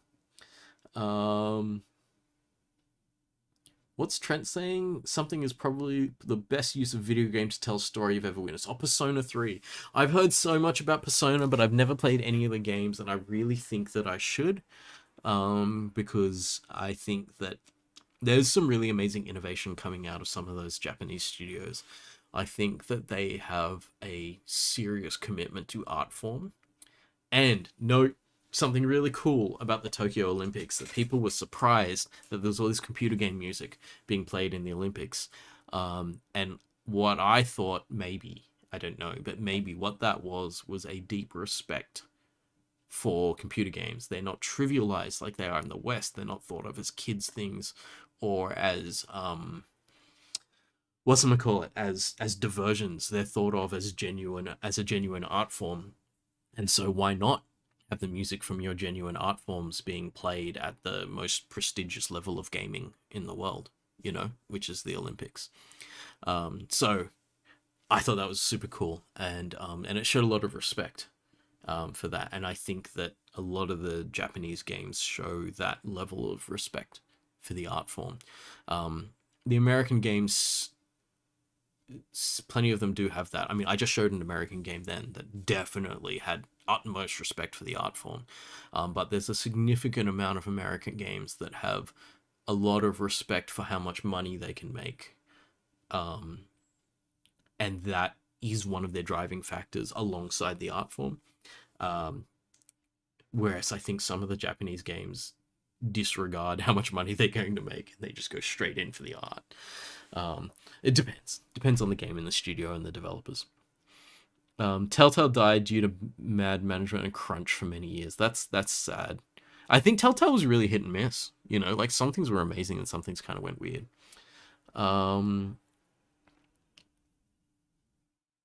Nicole's saying, I feel like storytelling and plot within a game can be a deal breaker. Yeah. There's so many games, not just games, there's so many stories where when they jump the shark, it's like Happy Days reference, once they jump the shark, it's over and you just can't continue. Can I say season 8 of Game of Thrones? It's weird how a franchise and a story that went for so many years with so much deep engagement from us deflated itself in a really odd way. I couldn't tell what was happening. I couldn't understand it while I was watching it. But for some reason, once it ended, I had lost all enthusiasm for it. And I couldn't tell what was going on. I couldn't tell why that was happening. And only afterwards I had to like go back and really analyze it and go, why did we suddenly not care about the characters we cared so much about? What happened? You know, and I still don't know for sure. I'm sorry that I'm spoiling something, but I don't care because it's not important. I will not spoil things if they're good. If they're bad, don't care. Doesn't matter. You're not going to get anything out of it anyway. Anyway, Hanyon Lee said, thoughts on card games. I have lots of thoughts on card games. Card games are really cool. I think that card games are there for social interaction. If I was ever going to say there's one card game that everyone should play, it's called Dominion. Dominion was a revelation to me. Dominion changed my view on board games. So before Dominion appeared in my life, a friend of mine showed me Dominion. Before that appeared in my life, my board games were like Trivial Pursuit and Monopoly and all that trash, you know. And then when I played Dominion, I was like, oh, there is a new wave of design happening in playing with cardboard, and it is amazing. And then now I've got like a stacked up shelf of board games and all this kind of stuff, and I got into miniatures games and all these sort of things. So I think card games are amazing, and I think that everyone should play Dominion at some point in their life. It's pretty easy to get your hands on, although nowadays it's harder because shops are all shut and stuff like that. But you know. So Trent saying Atlas, the company that makes Persona, has a philosophy of making games that are not meant to appeal to everyone. I think their unique perspective is what they make so brilliant. Yeah, and Parham's like EA. Yeah, EA has a long history of burning companies for turnover, and they make a lot of money out of that. And it's a proven business dynamic. It works. It makes a lot of money. So it's a little bit awkward because if you measure things by how much money they can make, I've said this earlier tonight, if you measure things only by how much money they can make, you're not going to get your best product. You are going to probably still make a good amount of money, enough amount of money for your company to survive. How many decades has EA survived with those kind of, what would you call it, high-paced competitive business practices? That's how I would call it. Because it works. You know, you have to admit that it works. I don't like it personally because I'm not there for the money-making side of gaming. But I want to experience like a deeper story and stuff. And so you think of like certain people, like imagine Hideo Kojima working for EA. So if you don't know Hideo Kojima, the Metal Gear Solid series and Death Stranding is a recent game. I haven't played it. I will get to it eventually. I say that about everything. I have a list that is too long. And I will never play all of the games. But, you know, I've heard enough about it to be like, that could be interesting. Super weird. Also very much mixes the idea of cinematic and game into a single kind of experience that is sometimes interactive. Like the Metal Gear Solid series hit a point where it was like, you could literally sit down for a gaming session and in an hour or two of gaming, 45 minutes of that was just watching scripted sequences play out. So I think he really kind of blurred the line between film and game, which more people should do because it's super interesting. But for people who really just wanted action, it's hard. It's hard to play. So I think if EA got their hands on him, he would never have been able to create the amazing things that he's done, and would never have been allowed to experiment at that level. So it's difficult, right? Because if you want the art to appear, you've got to allow these experiments to happen. But also, if you want the industry to keep ticking over, someone's got to be making money and feeding it back in. I don't know if they're feeding it back in, but maybe they are. Anyway, so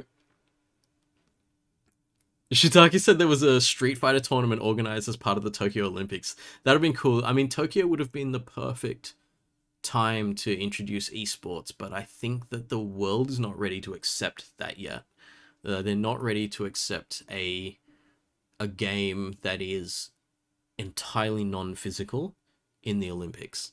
I think the Olympics is still very tied to physical prowess, in a sense.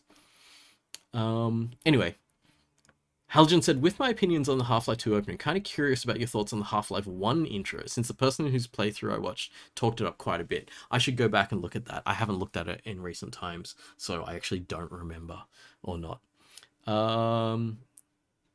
Oh, Michael's saying, would you consider choose your own adventure videos as video games, like Black Mirror and Minecraft did one as well? I would to a certain extent.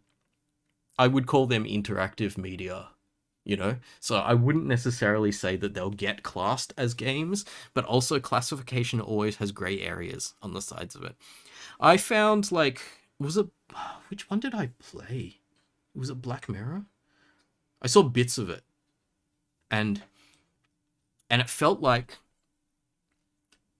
those interactive episodes, or just that it was a one interactive episode, was made by someone that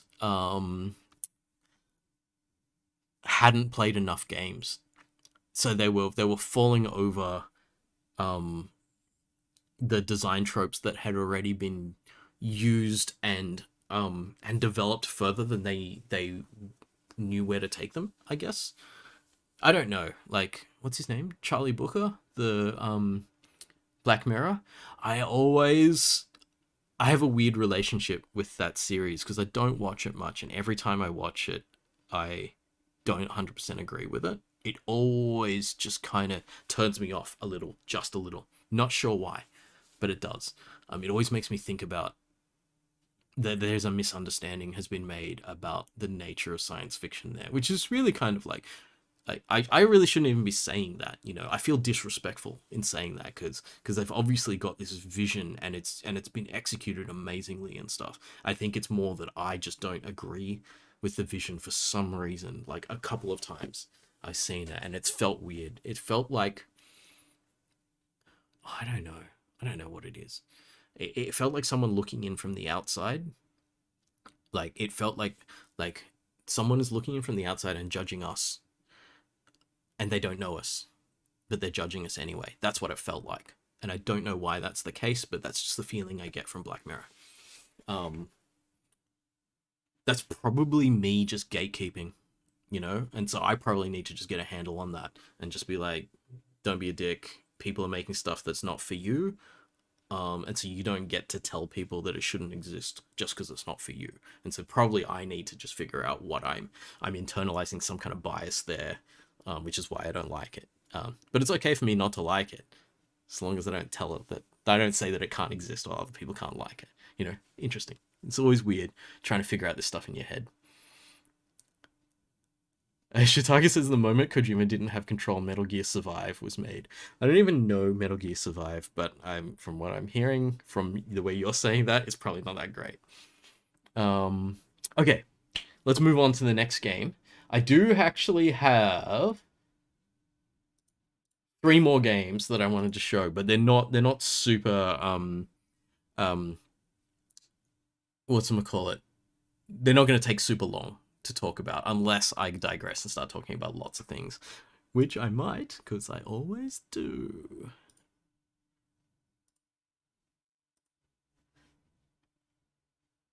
It's not going to be a Mark Chi thing without Sega. potentially delving a little bit into Warhammer or other kind of related franchises that I get kind of hooked up on.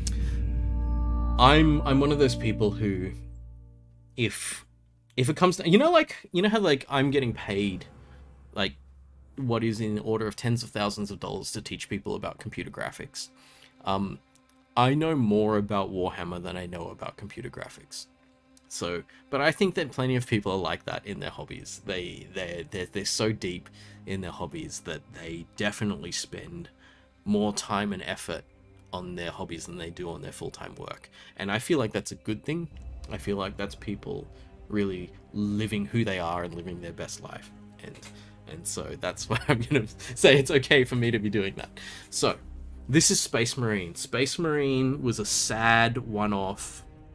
And it's sad because it never got any sequels, even though it was probably one of the best Warhammer franchise games that exists, in a franchise that is full of really kind of dodgy, like half-baked games, or having the license just kind of skinned over another game that wasn't that good as well. So, this game was one of the last games made by Relic Entertainment, a developer who did probably some of the most influential things in computer games. They revolutionized the RTS genre with Company of Heroes, and that was then turned into Dawn of War and things. They also made Homeworld, which is probably one of the most atmospheric RTS games ever made. It's set entirely in space, so it actually is not just on a flat surface like other RTS games. You can kind of go up and down off this plane. But the drifting sadness and loneliness, emptiness of space in Homeworld is done so amazingly well. Check it out sometime. You don't even have to play much of it to get the feel. You get the feel just from the cutscenes. Actually, you can just watch videos of the cutscenes. The hand-drawn animated cutscenes was so good, especially because they did it with so little budget. Like, a lot of it was just like panning shots of comics, but they're so good. Anyway, Space Marine, let me play through some of this. This is not about atmosphere, it is not about story at all. This is me switching to a completely different idea, and what we're looking at in Space Marine is action, combat, feel. So that's what we're gonna do. I mean, you can even see it just in the background. They're trying to show you how this thing goes. Let me 1 second. I'm gonna check my notes. Let me over to my other window. Okay. I had to figure out which mission that we're at. So, luckily, this game had the entire campaign unlocked for me, so I can just hop into different checkpoints. Where was I?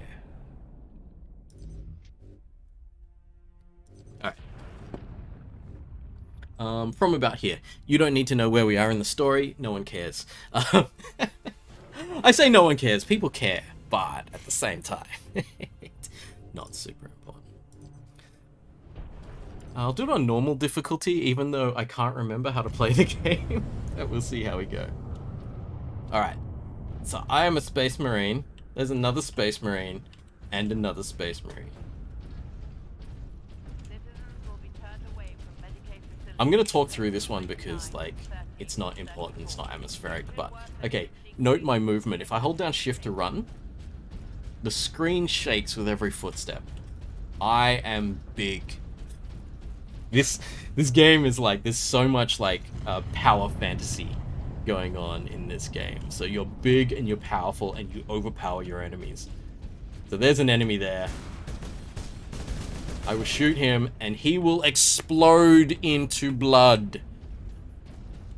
There's this kind of feel where you're just like this kind of over-the-top killing machine. And you're just kind of encouraged to just, like, I'm just moving my crosshair around for fun. Like, you're so much more powerful than your enemies. You're overpowering, and like there's 3 of you, and you're gonna fight hundreds of these things and just win because you're you're a super soldier. So there's this kind of very much this kind of, what do they call it? The Warhammer has a term for it called bolter porn, where it's just about this feeling of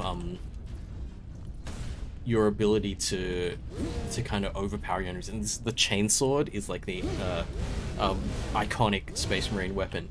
By the way, a lot of what I'm saying and doing and playing here, I could say the same thing about many games. So, ooh, there's a grenade. You can actually dodge as well, but you know, why would I dodge? I'm a Space Marine. I make people explode when I shoot them. I could say this about Halo. I could say this about Gears of War. I could, not quite the same but close, say this about Call of Duty. Call of Duty is less about overpowering your enemies and a bit more about outplaying them, I guess. So there's different weapons here. Oh yeah, watch this. I'm not even going to waste ammo on these little ones. I'm just going to ram them with my shoulder. And it goes slow-mo when I hit them, so that it feels really good. And the chainsword, you can see, like, if you've played Gears of War, the chainsword is exactly the blueprint for the Gears of War weapons. The what do they call it? I can't remember, but it's like the chainsaw bayonet on the rifle. I can't remember what it was called. So you get idea for the feel. This is an old game as well. This is actually the same kind of age as Half-Life 2. So the graphics are at that level. Oh, I can shoot that. And I'm gonna pick up ammo. Doesn't not important.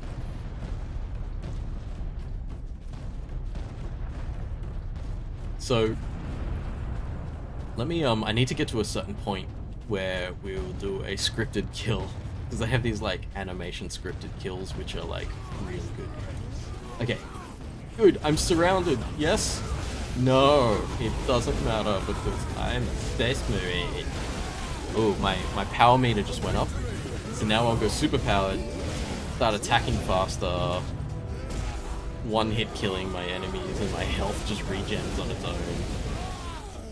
And it makes you feel like the effort that you put in to reach this point makes you so powerful, so angry, and everything's like really over the top like that, right? So it's like, this kind of feel, there's a few different game design concepts here. Like, one is the immersion of just like the screen shake and everything to bring you in, but there's also the idea of flow, which is the idea of like the timing and the feel of you applying your skill to something and mastering something that is not easy but not too hard for you either. And that combo gives you this feeling of like visceral physical satisfaction in doing it. People get a lot of flow from just like exercise and sports. It's like a good rally in tennis. You're executing the move correctly back and forth, and it's not easy to do, but it feels good to do, and you do it repetitively, and it just builds up this rhythm of play. And that's something that it's like a game designer's mecca to get people into this feeling of this flow state, because if you can do it, it's amazing. Hang on a second.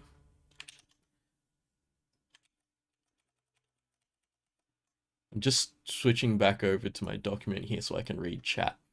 The Lancer in Gears of War, that was it. Sinio said Doom as well. I should have said Doom. Doom is the originator of this feel. Sinio said art style age like fine wine. Yeah.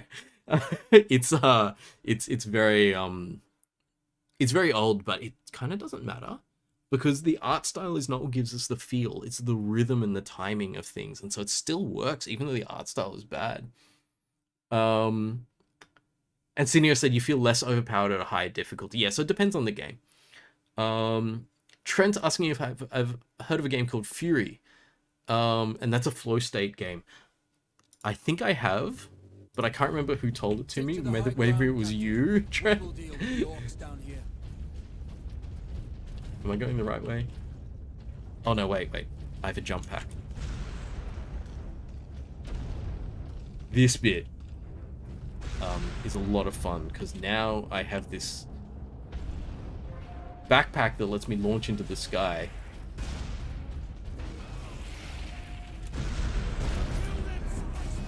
And so there's this feel we can get. Let's okay, that guy down there is firing rockets at me. Slam down, it goes slow-mo. Oh! I launched too far. That probably should have hurt me. I think it did. I'm gonna see if I can get an execution kill. Oh, oops. Dropping onto those explosive barrels did hurt me. I think it stripped all my armor off. Okay. I want to do one of the animated execution kills before I stop in this. I think I've already said everything that I needed to say about this game. But you can get the feel because, like, Space Marines and their ilk, super soldiers, are in so many sci-fi games. It's like, why is this one person so much more powerful than everyone else? You know, they very rarely put us in the hands of someone who's just a normal person. It's always like the Master Chief, the most powerful person, that kind of thing. And so in order to get us to feel like we are actually that powerful, there's lots of little kind of subconscious cues that get us kind of hooked into this power fantasy kind of thing. And it really is. You've got to remember that this is a power fantasy. So it's like actually like borderline like toxic kind of like behavior, but like when it's a single player game, it sort of still has that effect. Oh, I didn't get there in time, but when you stun them, when you slam down with a jump pack and you stun them, you can do these kind of execution kills, or you can just land in amongst like 8 people. There you go. I just press the right button and I do this special slow-mo. Oh, those are my friends.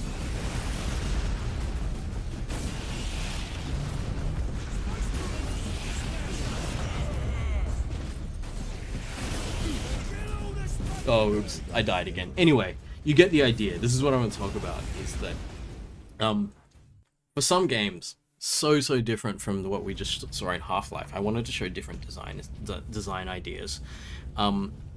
Getting people into the feel of something, the feel and the rhythm of something is super important.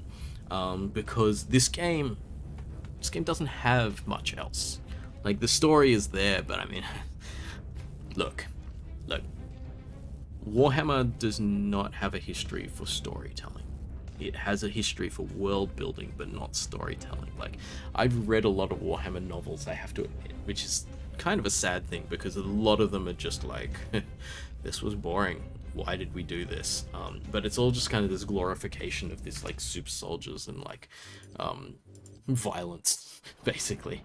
So it's a bit like, I'm always in two minds about it, and on the one hand, it's like, yes, fun. I mean, like, it's my wallpaper, right? Go back to my wallpaper, it's more Warhammer. Part of me revels in this violence, but another part of me is completely abhors it. You know, I completely get to this feeling that maybe we can be as violent as we want in computer games, but the second any of that drifts into our real life and the way we're going to treat people and things like that, we have then taken the wrong ideas from these things. So I'm kind of like, it's really funny because in computer games, I'm a gun nut. I love Borderlands. You can collect all these different guns. They all do these different things, and you just go around on these murder sprees. But the idea of weapons in real life, like the idea of guns and stuff, is really kind of like, it's real shady. I don't really like it. So I have there's this duality. I think everyone has to live with this kind of duality. There's a part of them that they know is probably not great for being a part of civilized humanity. And maybe games are a decent outlet for that kind of thing. Maybe maybe they reduce the amount of violent tendencies that you're going to have in real life because you've already used them all up. I actually don't know how that works, so I'm not gonna say. But for me, I'm happy to bridge that. I'm happy to be like, yeah, you go off and kill stuff in computer games, but in real life, the idea of even hurting or harming people feels real bad, and so you don't want to do that, right? Nicole, I'm looking at you, America. And other people saying other games, Crisis gives you the OP vibe. Definitely, Crisis is an amazing game. Not going to talk about Crisis too much in game design, though, because I think Crisis didn't do that much design-wise. But I will definitely be talking about Crisis in graphics, because Crisis was one of the first games that used tessellation, which is a very interesting thing. I don't even know if I'm going to talk about tessellation in graphics. I don't think I've got time. Maybe I'll mention it. So maybe I won't do Crisis. But the Crytek engine advanced a lot of particular things in computer graphics, mainly minor, tiny details for realism. So they did a lot of stuff with shadows and sort of micro-level geometry on objects and stuff, which is really cool. So that was a look at game combat, and it's not just game combat, but the feel and the flow of it. I actually broke the flow there multiple times by dying, and that's just because, like, I just jumped in midway through the first few missions, and I'm not in the feel for the game that I used to have. I'm pretty sure that when I played that originally, it was like, yeah, jump, kill, and I had a full understanding of where my, like, that fury mechanic was and the animated kills, because every time you do an animated kill, you're invincible while you're doing it, and you heal. So I probably would have been able to do that better and been more in flow if I'd played through from the beginning. But I do want to show that because it's just like, this is boring to watch, I think. It's like, watch as Mark plays for an extra half hour to learn this thing that he's trying to show off. So I want to show you Edel saying not a game, but she's looking to open RGB. I don't know what that is. I'll look it up eventually. CryEngine spin-off got open sourced as an open 3D engine. Also, CryEngine is now, whatchamacallit, Lumberyard, which was Amazon's attempt at making a game engine. Not much stuff is using it. It's very, very hard to compete against Unity and Unreal. As we've seen in other parts of the computing industry, a third player is never necessary. Thanks, Sega. Goodbye. We love you. We still love you. But PlayStation and Xbox. Actually, back then there were 3, and there still are 3. There is room for a third if it's Nintendo, because Nintendo is eternal and cannot be defeated, while Xbox and PlayStation will just fight each other forever. Maybe. Who knows? Oh, Lumberyard was then given to the Linux Foundation, so now it's an open 3D engine. That's kind of cool. I mean, it's cool, but then also the other 3D engines are very, very open, because they realize that if they give themselves away for free and they only charge you money once you start making genuine bank on the games that you make, then that works. So that all the indie developers and students and stuff can use game engines for free. I was tempted to bring a game engine into the graphics course, but I just don't have time. I reckon if I did a games course rather than a graphics course, I would do it all in Unity or Unreal. And I thought that would be kind of cool, because then you could actually do that course and make games without knowing how to code, which I think is super interesting, because plenty of people who have good game design heads do not have good programming heads, and forcing them to program in order to create their designs is a backward thinking kind of way of doing things. You know, like, you don't want to force someone into a skill set they don't have just so that they can express their skill set. So that's why I like some of those game engines, for the way that they're making programming more accessible in interesting ways. Senior said advanced computer graphics for making game engines. I reckon I'd do a games course that wasn't behind computer graphics, so it didn't have graphics as a prereq, you know, if I was going to do that. Again, you know, it's the same kind of thing. I have so many plans, but my ability to actually eventuate and create any of those plans is very small. Like, there's so many things that I wanted to do this year, but then again, you know, I wanted to travel this year as well. I have that kind of thing where I have these ideas for, like, my miniatures games and painting projects and stuff like that, and so many of them just get scrapped along the way. I do still create a significant amount of content there, but it's not it's never kind of like as much as it could have been. Sam said, Moveside AOS ACG is the new hardest CSE course. I don't ever want to compete for the hardest CSE course. It's not how I roll. I would be happy to push for courses that people found genuinely intriguing and interesting, but I still don't think that I'm the right person to teach those. Because I think when you want genuinely intriguing and stuff, you want to like plumb the depths of something like algorithms, and I think people do love those courses. Whereas for me, not being as intellectually capable as people like Alex and Abdullah, and stuff like that, I'm much more about the entertainment factor and the passion for doing things than I am actually being able to understand some of the things that they do. So it's a very different thing. I think I'm gonna have to go for a popularity thing rather than skill. Okay, so continuing what we will, let me just grab my notes. I'm just going to move them into the corner of my screen over here so that I can see what I'm doing. The next thing I'm going to do is I'm going to continue our look at combat. And we've seen one example of combat design based on feel, flow, and a power fantasy. And now I want to flick us around in a completely opposite direction and say, how do we design combat in a game that is not an action game? And so you're going to love it when you see what I'm about to open here. Yeah. Secret of Monkey Island. I could have talked about this game in storytelling. Very much definitely could have talked about this game in storytelling as well, because it's very, very much a game that is entirely based on storytelling.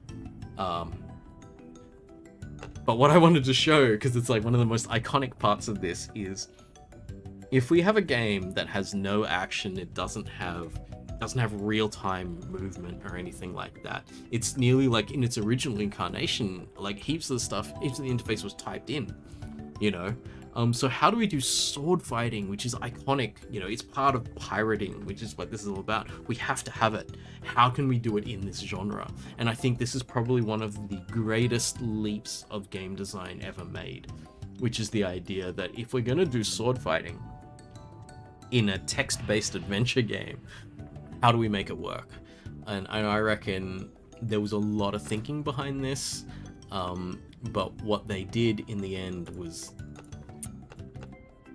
chef's kiss brilliant. I hope I've got the right save slot. I wrote down, yeah.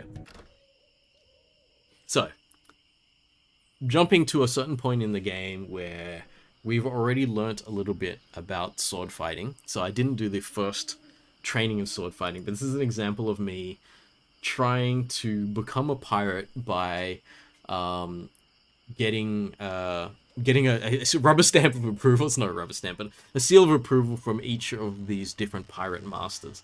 And this is the sword master, and I'm going to go up to the sword master, and I have to fight the sword master in order to prove that I'm capable of being a pirate. A couple of people like Monkey Island, let's go. Senior with like Mortal Kombat. Yeah, there was an option for me to talk about those fighting games, but when I'm talking about the design, the game design behind them, things like I would have gone to Street Fighter for obvious reasons. Street Fighter holds a very important place in my heart, which I find deeply ironic because I'm just not that good at it. Like, I just loved it because I was a kid when I played it, but I've never been super good at it. And I know that there are people who are super, super good at Street Fighter. But if we're talking about design, Street Fighter would be the same thing as Space Marine there, that I picked for its feel and flow. So the way that you hit people in Street Fighter gives you a certain feel. The impacts, the shakes, the breaking furniture and stuff when you hit people, it's all the same kind of thing. Make you feel like you're there in the rhythm and the flow of it. Much harder when there's another person involved. Anyway, let's look at a different kind of combat. So I'm going to talk to the sword master. You approach the sword master without permission, which I surely didn't give you. I'm just trying to make sure, I'm just looking at my stream over there, make sure that I'm not covering up the text, because the text is quite important. I beg your pardon. I must talk to you. I doubt that. Everyone who comes here is prepared to fight. Let's be honest. You're here to prove yourself to the pirate leaders in hopes of one day being as immoral as they are. Yep. Nailed it right on the head. Gee, you're smart.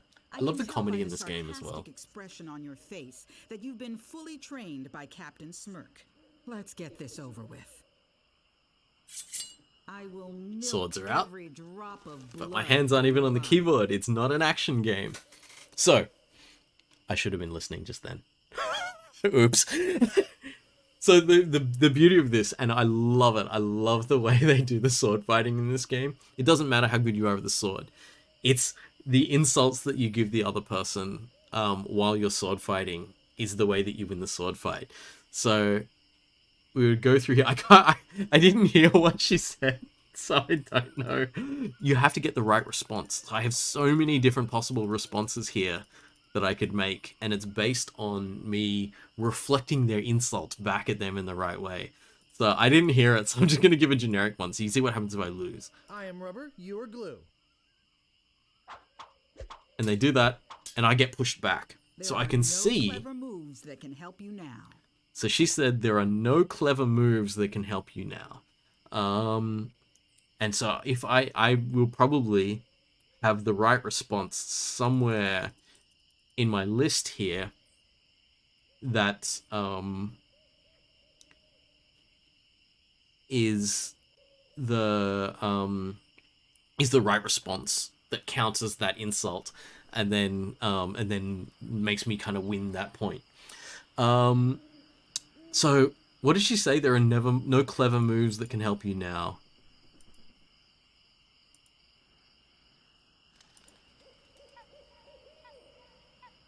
Why did you want to borrow one? I don't know if that's the right response. Or I wanted to make sure you'd feel comfortable with me. I don't know, maybe? Why? Did you want to borrow one? Nope. I'm going backwards. That was the wrong response. We'll see. My sword is famous all over the Caribbean. My sword is famous all over the Caribbean. So what's the right insult? Ooh, too bad no one's ever heard of you at all. So there you go. So that would be the right insult. Because, like, I'm making a pun. Well, not really a pun, but, like, she's saying her sword is famous. And he's saying, well, you're not famous. So let's say, if I do this, maybe I will win this point. Too bad no one's ever heard of you at all. Yep, I won the point. See, I'm going forward and I'm pushing her back, right? So it's really cool. My tongue is sharper than any sword.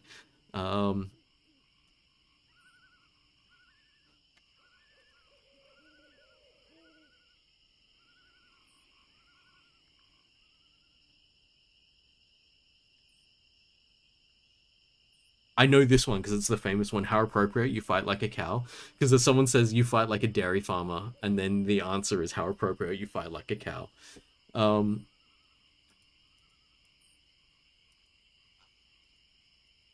I don't think I have the right response to that. No, I'm just gonna go, oh yeah.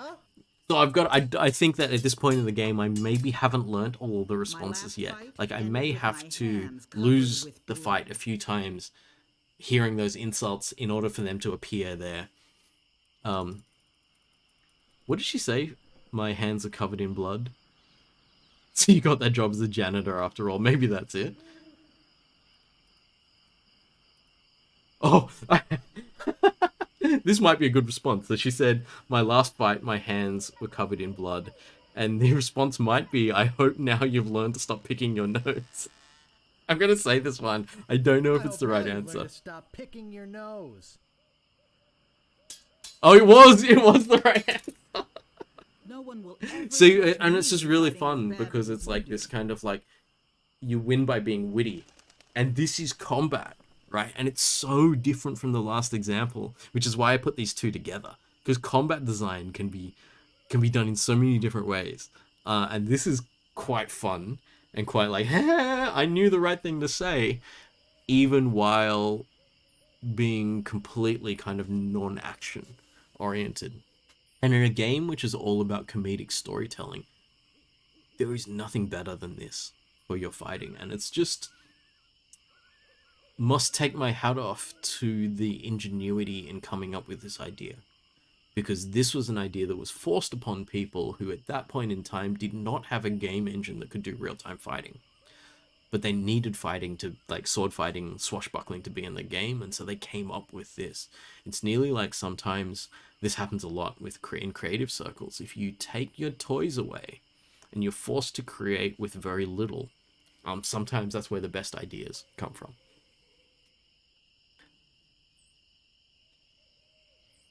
Nicole, why does this situation sound like something Obi-Wan Kenobi would be good at? I feel like, well, did you notice at the start, this is a LucasArts game. This is actually George Lucas is the, well, it's not directly him, but he's the funding behind this. So it's actually all in the same family. I forgot what she, hang on, I can ask her to say it again.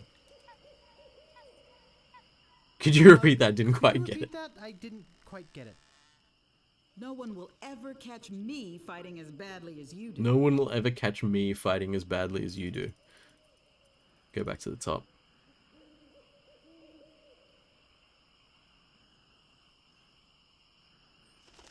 You make me think somebody already did. I think that's a decent response to that. You make me think somebody already did. Oh no, incorrect. Maybe not. You are a pain in the backside, sir. You are a pain in the backside, sir.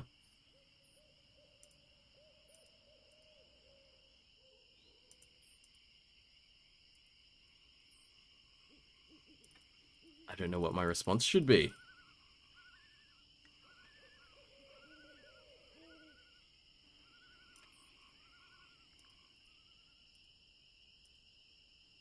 I wanted to make sure you'd feel comfortable with me. That doesn't feel like the right response. I feel like I don't have the right response yet, but let's try this one. Make sure you'd feel comfortable with me. Yeah, J-Man. So many dialogue options. We could if we wanted to. Ooh, I lost the fight. Nice move. I hope this teaches you a lesson. I Now, think scram. now if I go back into the fight, I will have some of the correct responses to some of those, but I'm not sure. Anyway, we don't need to go back into it. We've seen the example. Yeah, I just find it really interesting that with the limitations involved in a game like this, because this is like a 1980s game, if I remember correctly. It's either 80s or early 90s when this first came out, and so their game engine was very, very specific. This is the remastered version of it, which was still not that recent. It was still like kind of, I'm thinking 15 years ago at least. But yeah, this is like classic. This is like one of the games that sort of resonated through time as being this kind of particular genre that doesn't really happen much anymore, where what you would do is you'd walk around, you'd pick up objects, and you have the objects interact with each other in ways, and you slowly solve the puzzles, and in solving those puzzles, you unlock more of the story, and it goes on, it carries you through these adventures of Guybrush Threepwood, wannabe pirate, who is generally really bad at being a pirate, but it's just funny seeing it all play out. Shitaki says, show us the original King's Quest now. I don't have the original King's Quest. I remember playing those games when I was a kid, and where like this would be like a square block and just two rectangles for arms that would just kind of go up and down as they were walking and stuff. Like it was really, really basic, but it didn't matter because the story was in the dialogue. So, you know how this is so funny, this is me going back on what I said before, like Half-Life. When we were watching Half-Life, I was joking about reading stuff being anti-immersive. In games like this, it's the entire opposite. It's not an action game, you're not immersed in the space. It's a storytelling game, and you reading the text is like you're reading a book, you know? And so it actually... I find it interesting that these games are very text heavy, very reading heavy, but they don't lose anything from being that. They actually sometimes evoke more of your imagination through that reading. So it's interesting how I was saying that like shifting mediums, shifting from an immersive to a storytelling medium can take you out of the immersive medium. I shouldn't have said storytelling medium. They're both storytelling mediums, but you kind of know me. So I think it's switching between implicit and explicit storytelling. This is more explicit, and so you accept the text more. So yeah, this is Secret of Monkey Island, classic game. And so I wanted to do that because I wanted to show the two forms of combat because I think they're very, very different. Like the example from Space Marine, which is very much an example of the modern action adventure genre, or sort of action adventure, modern action genre. So that and all of the first person shooters, pretty much the same thing. They're all about getting people into this feel and very much this idea of one fighter against thousands and being more powerful than things around you if you can execute your pattern of movements and fighting correctly. And so it's all about learning those patterns and getting good at them, getting the timing and the feel. And then when you've got that, you start to become more and more successful in what you do. And they also ramp up the threat at the same time. So that's all about feel. And it's really like, it's not important what else is happening. Monkey Island, on the other hand, is a game entirely about the story, and there is no game feel. You're just clicking places on the screen and your character walks there. There's no rhythm and timing to it. But the beauty of it is the unfolding story and just the moment-to-moment comedy of it. It's got so many really funny moments in it. It's weird the playtime's 40 minutes in this, because I've played it through in the past and finished it, so it means like my Steam records aren't complete. Very strange. Either that or I played it not on Steam originally, which is quite possible. Yeah, so I wanted to show these different things about how you can design combat because it's very, very interesting, the different ways you can go about it. I have one last game I want to show you tonight. I'm not even really going to play it because it's not about this design thing is about a character design thing, which I could have not even installed this. This cost me like 20 gigs to download this yesterday, and I didn't really need to because I'm actually not even going to go in game. I just want to show you some images of things and talk about character design, because character design in games can make or break certain kinds of games. It's interesting because I don't know if anyone else has been playing the Back 4 Blood beta that's been out for the last kind of week. It's actually 2 weeks if you paid for it. One thing I noticed about the Back 4 Blood beta is the zombies that you're fighting, you can't tell who they are some of the time. So you can see the what am I? I'm looking at items. Yeah, you can see that something's coming. Sam's playing it right now. Awesome. Yeah, you can see that something's coming and it's big and it's going to attack you. But in the original Left 4 Dead and Left 4 Dead 2, you could tell exactly what the special enemies were. Each of them had a really, really clear design, not just audio design, the characters, your own character's voice reactions to it, and shape and silhouette. Super, super important that shape and silhouette accounts for a great deal in terms of our identification of our enemies and stuff like that. Professor Haskem said, game recommendation is Return of the Obra Dinn. I have gotten that from several people. I'm going to have to buy that, I think. Maybe I'll play it on stream because so many people have told me to play it. Evolving storyline, a really cool non-linear pattern, and the graphics are really unique. Yeah, I've seen the art style. That kind of monochromatic art style, very, very cool. Okay, so one thing that I can say unequivocally about TF2, you can take the colors off all of these people, you can take the images out here and replace each of these with a black silhouette of who they are, and you will know exactly who you're fighting.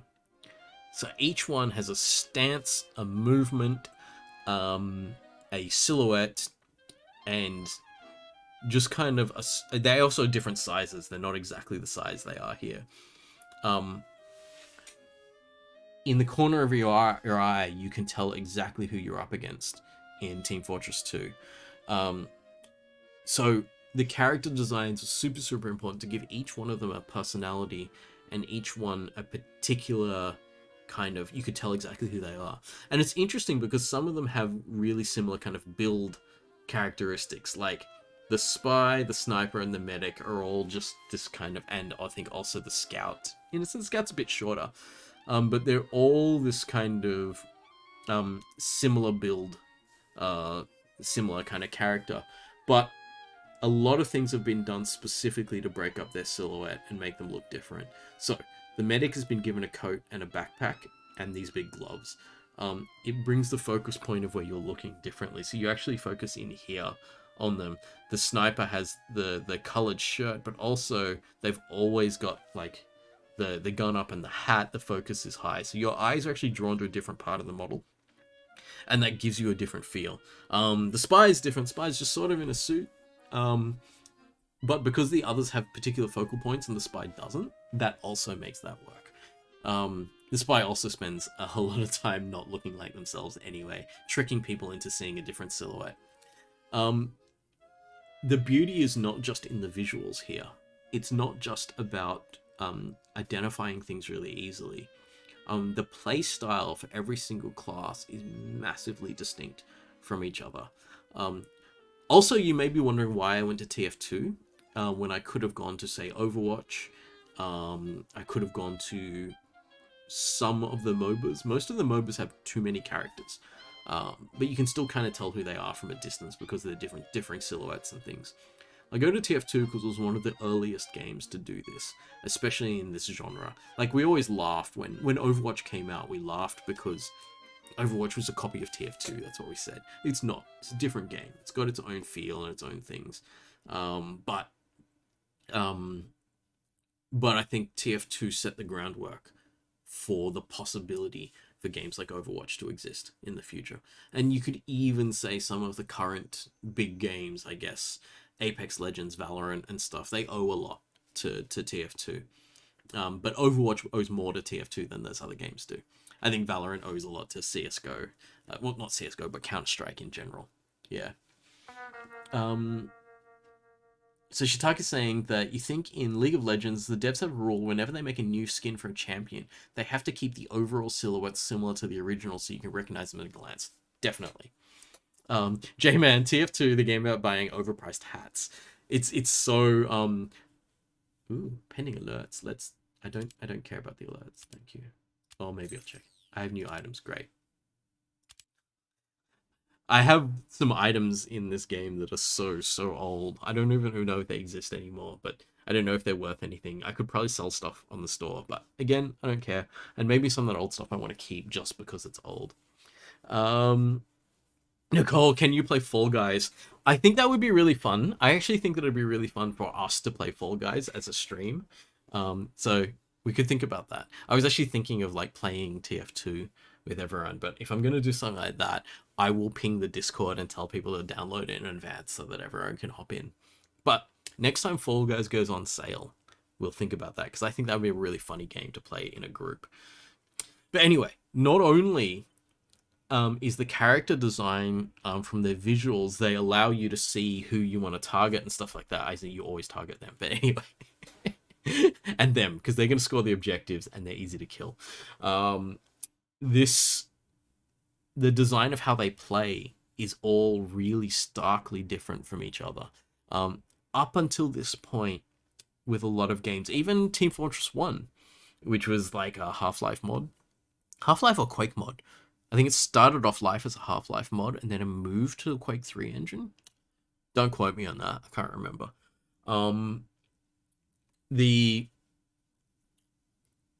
At that point, everyone was still a shooter character, and you could have some of the same weapons and stuff like that. But when we got to TF2, they became completely different. Like, only the sniper is like effective at certain ranges. The heavy has significantly more health but moves slower and stuff. They really shifted these characters so that they're very starkly different from each other. You can be very good at some characters in this game and very bad at others, and that's fine because you just don't play the ones you're not good at, you know. But what we ended up with in this game was one of the first times that we had this really, really overt scissors, paper, rock class mechanic between these classes in a shooter. So you'd see people swap classes mid-play because there's too many scissors to their paper at that point in time, so they switch to a different class. Or we need to break through a certain choke point, so we set up certain capabilities with certain characters to do that kind of thing. So I think that TF2 was a really standout game, and you can tell because it is, I want to say, 15 years? 2007, 15 years? Could be more than 15 years since this was released. I love how most of the games that I've shown today are really, really old. And I don't mean by that nothing is being innovated nowadays. There is some great innovation happening nowadays in games. But for some of these things, I wanted to look at earliest examples of these things happening. So what I love is the huge asymmetry in this. The fact that the characters never look like each other, and they never play like each other, and some characters are better against others and things like that. And so it makes it really, really interesting to play. I won't bother playing now because I have to like go online and remember how to play, which is like, again, a lot of these games I just downloaded them yesterday so that I could show them off. Yeah, so I just wanted to show TF2 because I think it is like one of the most interestingly designed games in terms of the way the characters work. I find it also interesting that I had 2 Valve games out of the 5 games that I showed today, and I could have had more if I wanted to. I didn't show Portal, but Portal and Portal 2 are probably some of the best games that have ever been made in terms of real-time first-person puzzle games. So good. Halogen's asking if we have time to look at Half-Life 1. We do not have time. Oh, because I don't even own it. Wait, was Half-Life 1 ever on Steam? I assume it is. I used to own it. There's so much stuff that I used to own that is not on Steam because I bought so many games before Steam appeared. So there isn't time for Half-Life 1 because I'd have to download it and stuff. Although, and I think that would kind of like, that would cause problems with the stream. I just want to say that I've made it all the way through 2 and a bit hours of stream without my computer crashing the stream, because I just changed the way my stream is being encoded. I went back to hardware encoding because I turned off hardware encoding because I thought that was the problem, and I've gone back to hardware encoding and apparently it's working now. So I don't know. Maybe the software encoding, it's really weird that the software encoding was crashing the stream. But, you know, someone's saying it's a very small game. Yeah, Half-Life 1 would probably be a few hundred megs at most. That would take like a couple of minutes. It probably could. But I mean, we're getting to the point where like I've already been streaming for 2 hours. So I don't necessarily want to make this like a 4-hour stream. Sam said TF2 hit its all-time highest concurrent player count fairly recently as well. That's kind of cool. Maybe it was at some point when Overwatch was creating negative experiences for their game community that people were like, why don't we just go back and play TF2 instead? I love how TF2 is still going and still has like interesting things for people to play. I mean, like, I don't play it anymore. I mean, I actually don't really play adversarial games that much. Like, I'm not a competitive gamer. I did used to be, but I actually prefer cooperative games to competitive games now. We could have looked at some of the MMOs and things like that, but I'm out of World of Warcraft. It's like, it has been, it's had enough of my life, I think, that I don't need to give it anymore. Yeah. So that's all I had for the moment for game design stuff. So that was basically 24 hours ago. I thought, oh, let's do that Half-Life 2 sequence. I think people would be interested in looking at that Half-Life 2 sequence and seeing why, and picking that apart and seeing why that's interesting. Shiitake says Final Fantasy XIV is better. A friend of mine plays it. and he's been telling me it's really, really worth getting into. I can only play so many of those games at a time. I'm still playing Genshin Impact, not like super playing it, but like I play it every day and do its little dailies and things, and so I will usually only play one of those types of games at a time. But Genshin might run out of steam for me eventually, and then I will play something else. Maybe it'll be Final Fantasy 14, but maybe it'll be if I go through, it's my Steam. Okay, so I've got favorites here, and there's a bunch of things in my favorites I haven't played yet. I'm gonna close finished. These are games that I've finished. Some of them I've abandoned. But I've got this future playlist, and there's about 30 or 40 games in here that I bought and haven't opened. Some of them I have opened, but some of them I've just bought and haven't opened. And so, like, this list here, and there's also plenty of stuff in this uncategorized that I haven't really played either. This list here is the reason why I'm trying not to buy anything at the moment. I said last stream that I am not going to buy anything, and then this thing went on sale, so I bought Doom. That's something that I can write off. I mean, I need to get receipts for all these things, because all the games that are on the reading list for graphics, I shouldn't be paying for. I should get CSE to pay for that, and Doom's one of them. Not this Doom, the old Doom. But I bought multiple Dooms at once because they were on sale the other day for QuakeCon. Yeah. What are people saying? Ori and the Blind Forest. I haven't played Ori and the Blind Forest. Is Ori... Hang on.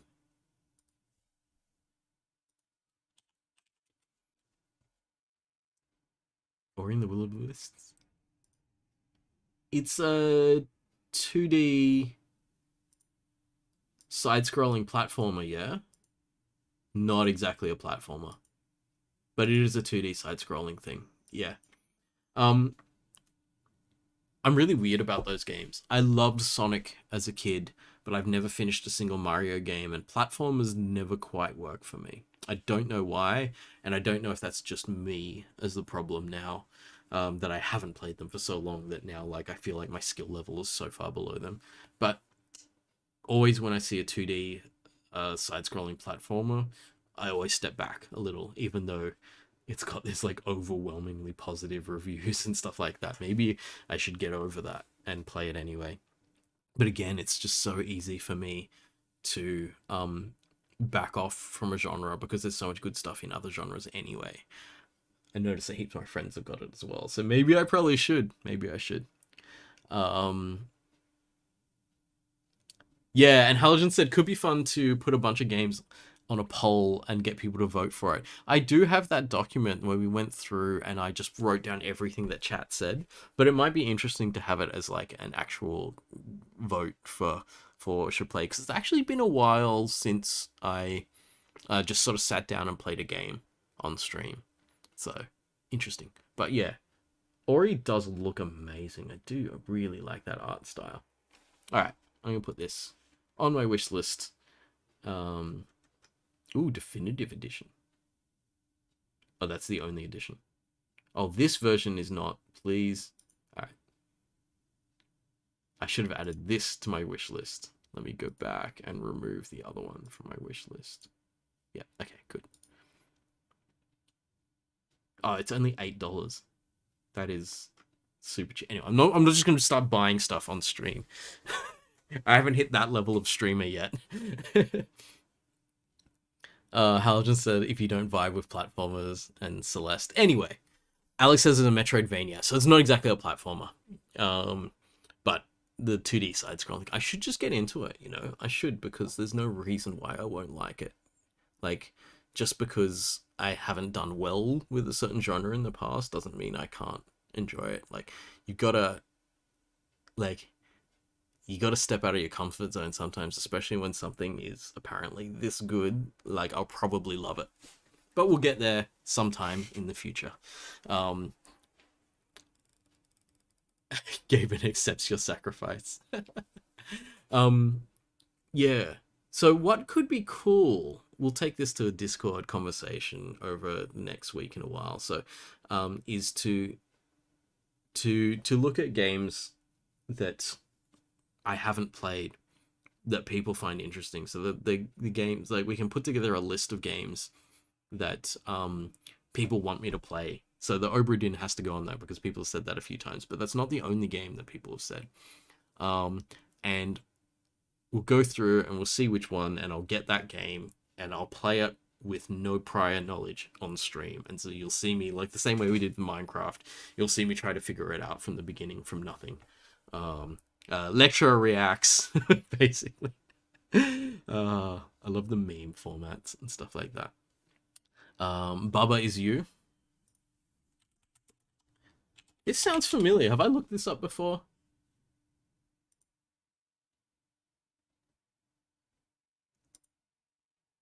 Oh, interesting. What are these? Puzzle game where the rules you have to follow are present as blocks you can interact with, and if you manipulate them, you can change the rules. That sounds super cool. Sometimes when you just hear concept and you're just like, wow. And I assume this will be a really cool one to play because it'll start easy, and then you'll be able to watch me kind of learning what's happening as it goes along. As Shitaki said, there are too many good games to decide. Exactly. Sam said Hollow Knight. Again, something I've heard of and not played. There are just so many good games out there. And the thing also is, alongside all the good games that are out there are a whole bunch of really fun trashy games that are out there that you play just because you need to turn your brain off. You know, like all the good games, all the really good games we say you must play this. Those are games that we would want that recommendation comes along with the idea that the person's really going to focus on it and get really deeply immersed into it. And so some games are like that and some games are not. And you want to play both. So that's why today, like Half-Life 2, like this pinnacle of cinematic design, and Space Marine is a trashy romp, but there's a place for both, you know. So even though everyone's saying play these games, they're amazing, we will also be playing games that are not amazing, but they just occupy us in the right way. Basically every Marvel movie you've ever watched.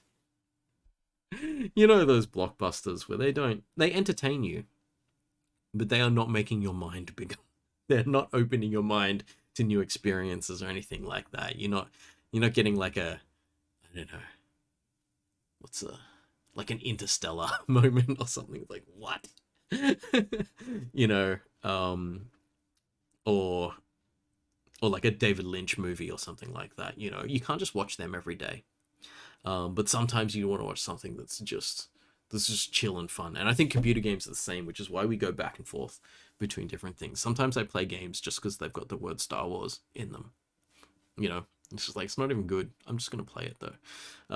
And like, this is me and Warhammer as well. Certain franchises I just kind of get hooked on, even if they're not that great. They can be medium good and they're in the franchise, and that's fine. But sometimes other games that aren't in franchises need to be really good. And then other games I just purchase and I go, oh, it's good, I own that now, and I never open it. I think everyone's got the same kind of thing. Shitake says you're still going through games from the 80s. I 100% agree with that. I'm going, like, you know, I'm playing a few games here and there. I'm actually playing a fair bit of new stuff at the moment because I'm playing Back 4 Blood, which is the spiritual successor for Left 4 Dead. The beta ends tonight, actually, so I should probably play a little bit of that before the beta ends, because this game doesn't come back again until October. But you know, it's nearly Left 4 Dead 2. There's something weird about it. I don't know. Like, I kind of like it. It has some amazing bits, but I'm not 100% sure. I'm also, I've already, because I don't usually do this that much, but I actually pre-ordered Aliens Fireteam Elite, which is again another co-op shooter, but another thing where the franchise bumped it up for me. Even if it's not going to be super great, I'm still going to play it with a couple of friends. other co-op shooters. Like Halo, I nearly consider a co-op shooter because I play a lot of it co-op. Yeah. Alex, mind see violence, mind go numb, mind is happy. Yeah. I think we do need to think about that at the moment. Like, if you're living in Sydney and you're in lockdown, don't try to do everything all the time, which is like, the best thing that you can do for your brain. I think that we need to make sure that, yes, we're hyper stimulated sometimes, but at other times we zero out. We've got to have that rest. We've got to be able to kind of, without the ability to like go out and like physically socialize with our friends a lot, build up all these extra experiences, don't get to go to class, don't get to travel, don't get to all these. I love how I say don't get to go to class. Like, people actually want to go to class now because we're in lockdown, because online learning is it's not quite the same.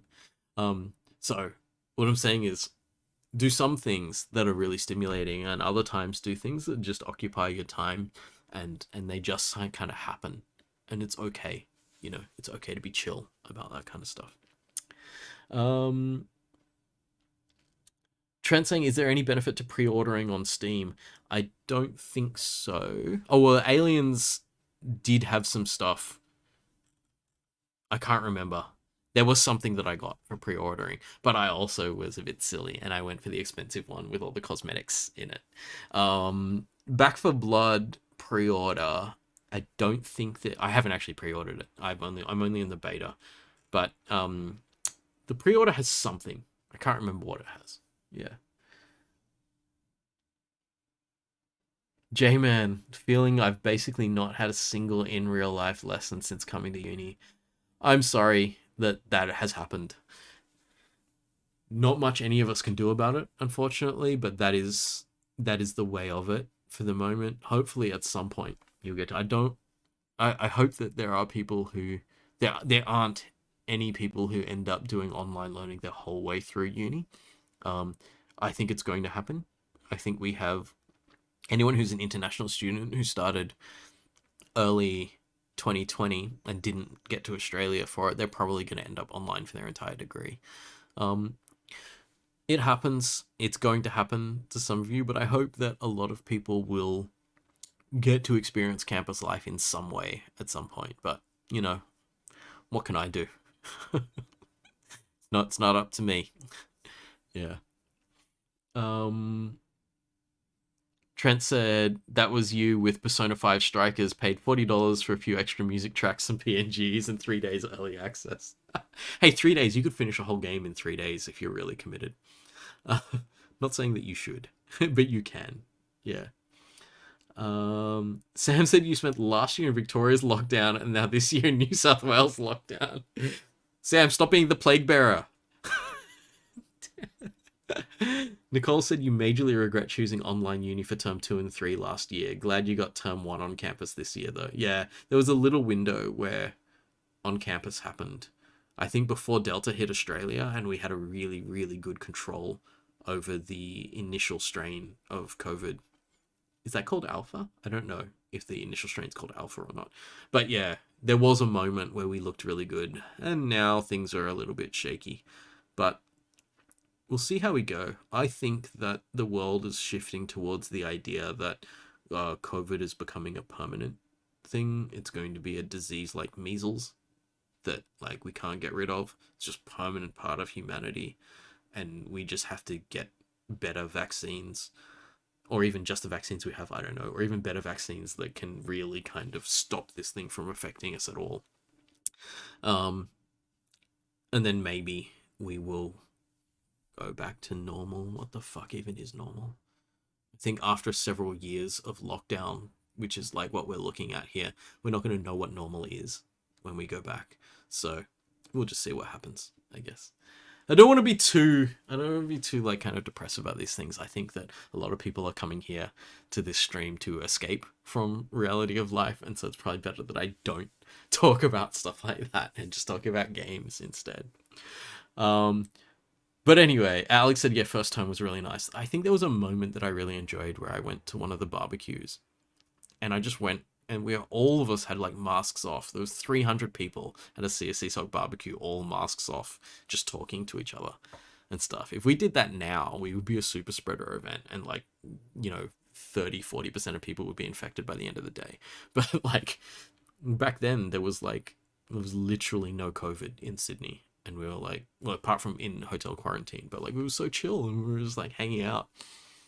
I'm gonna remember that for years, I think, just that one day. Also, it was absolutely hilarious. I signed 2 autographs that day, and I didn't initiate that. Someone else asked me for my autograph, and I was like, that is the weirdest thing that has ever happened to me. But if you're a B-Knock, you gotta be a B-Knock. All right. I'm gonna wrap up the stream there. I've talked about Nicole B-Knock confirmed. Yeah. I've talked about the games that I wanted to talk about. That's like the stuff I came up with at 24 hours notice. But I think there's like the interesting stuff there when you think about how you might want to craft those experiences for people to play if you ever do want to get into making games. It's very, very interesting, the crossing point where you go from just playing lots of games into actually trying to craft an experience out of things.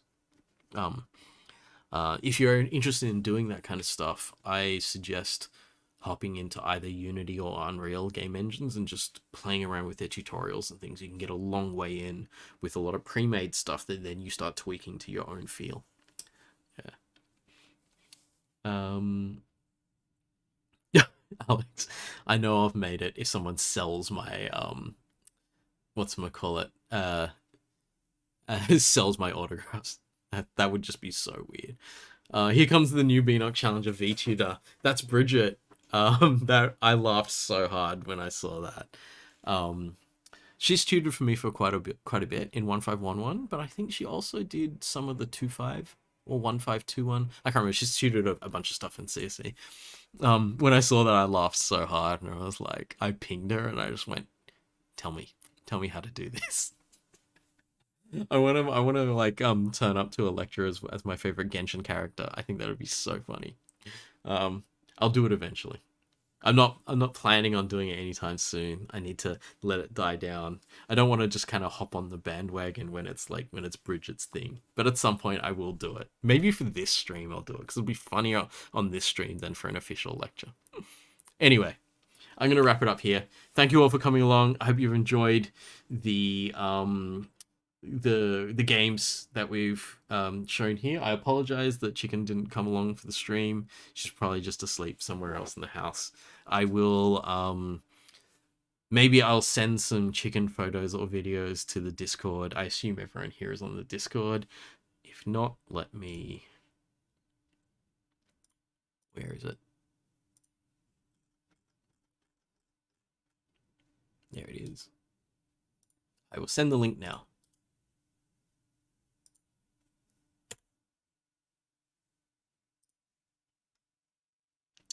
If you want, you can join the Discord. If you don't want to, doesn't matter. Sam, 0 to 10, no Chicken, unsubbed.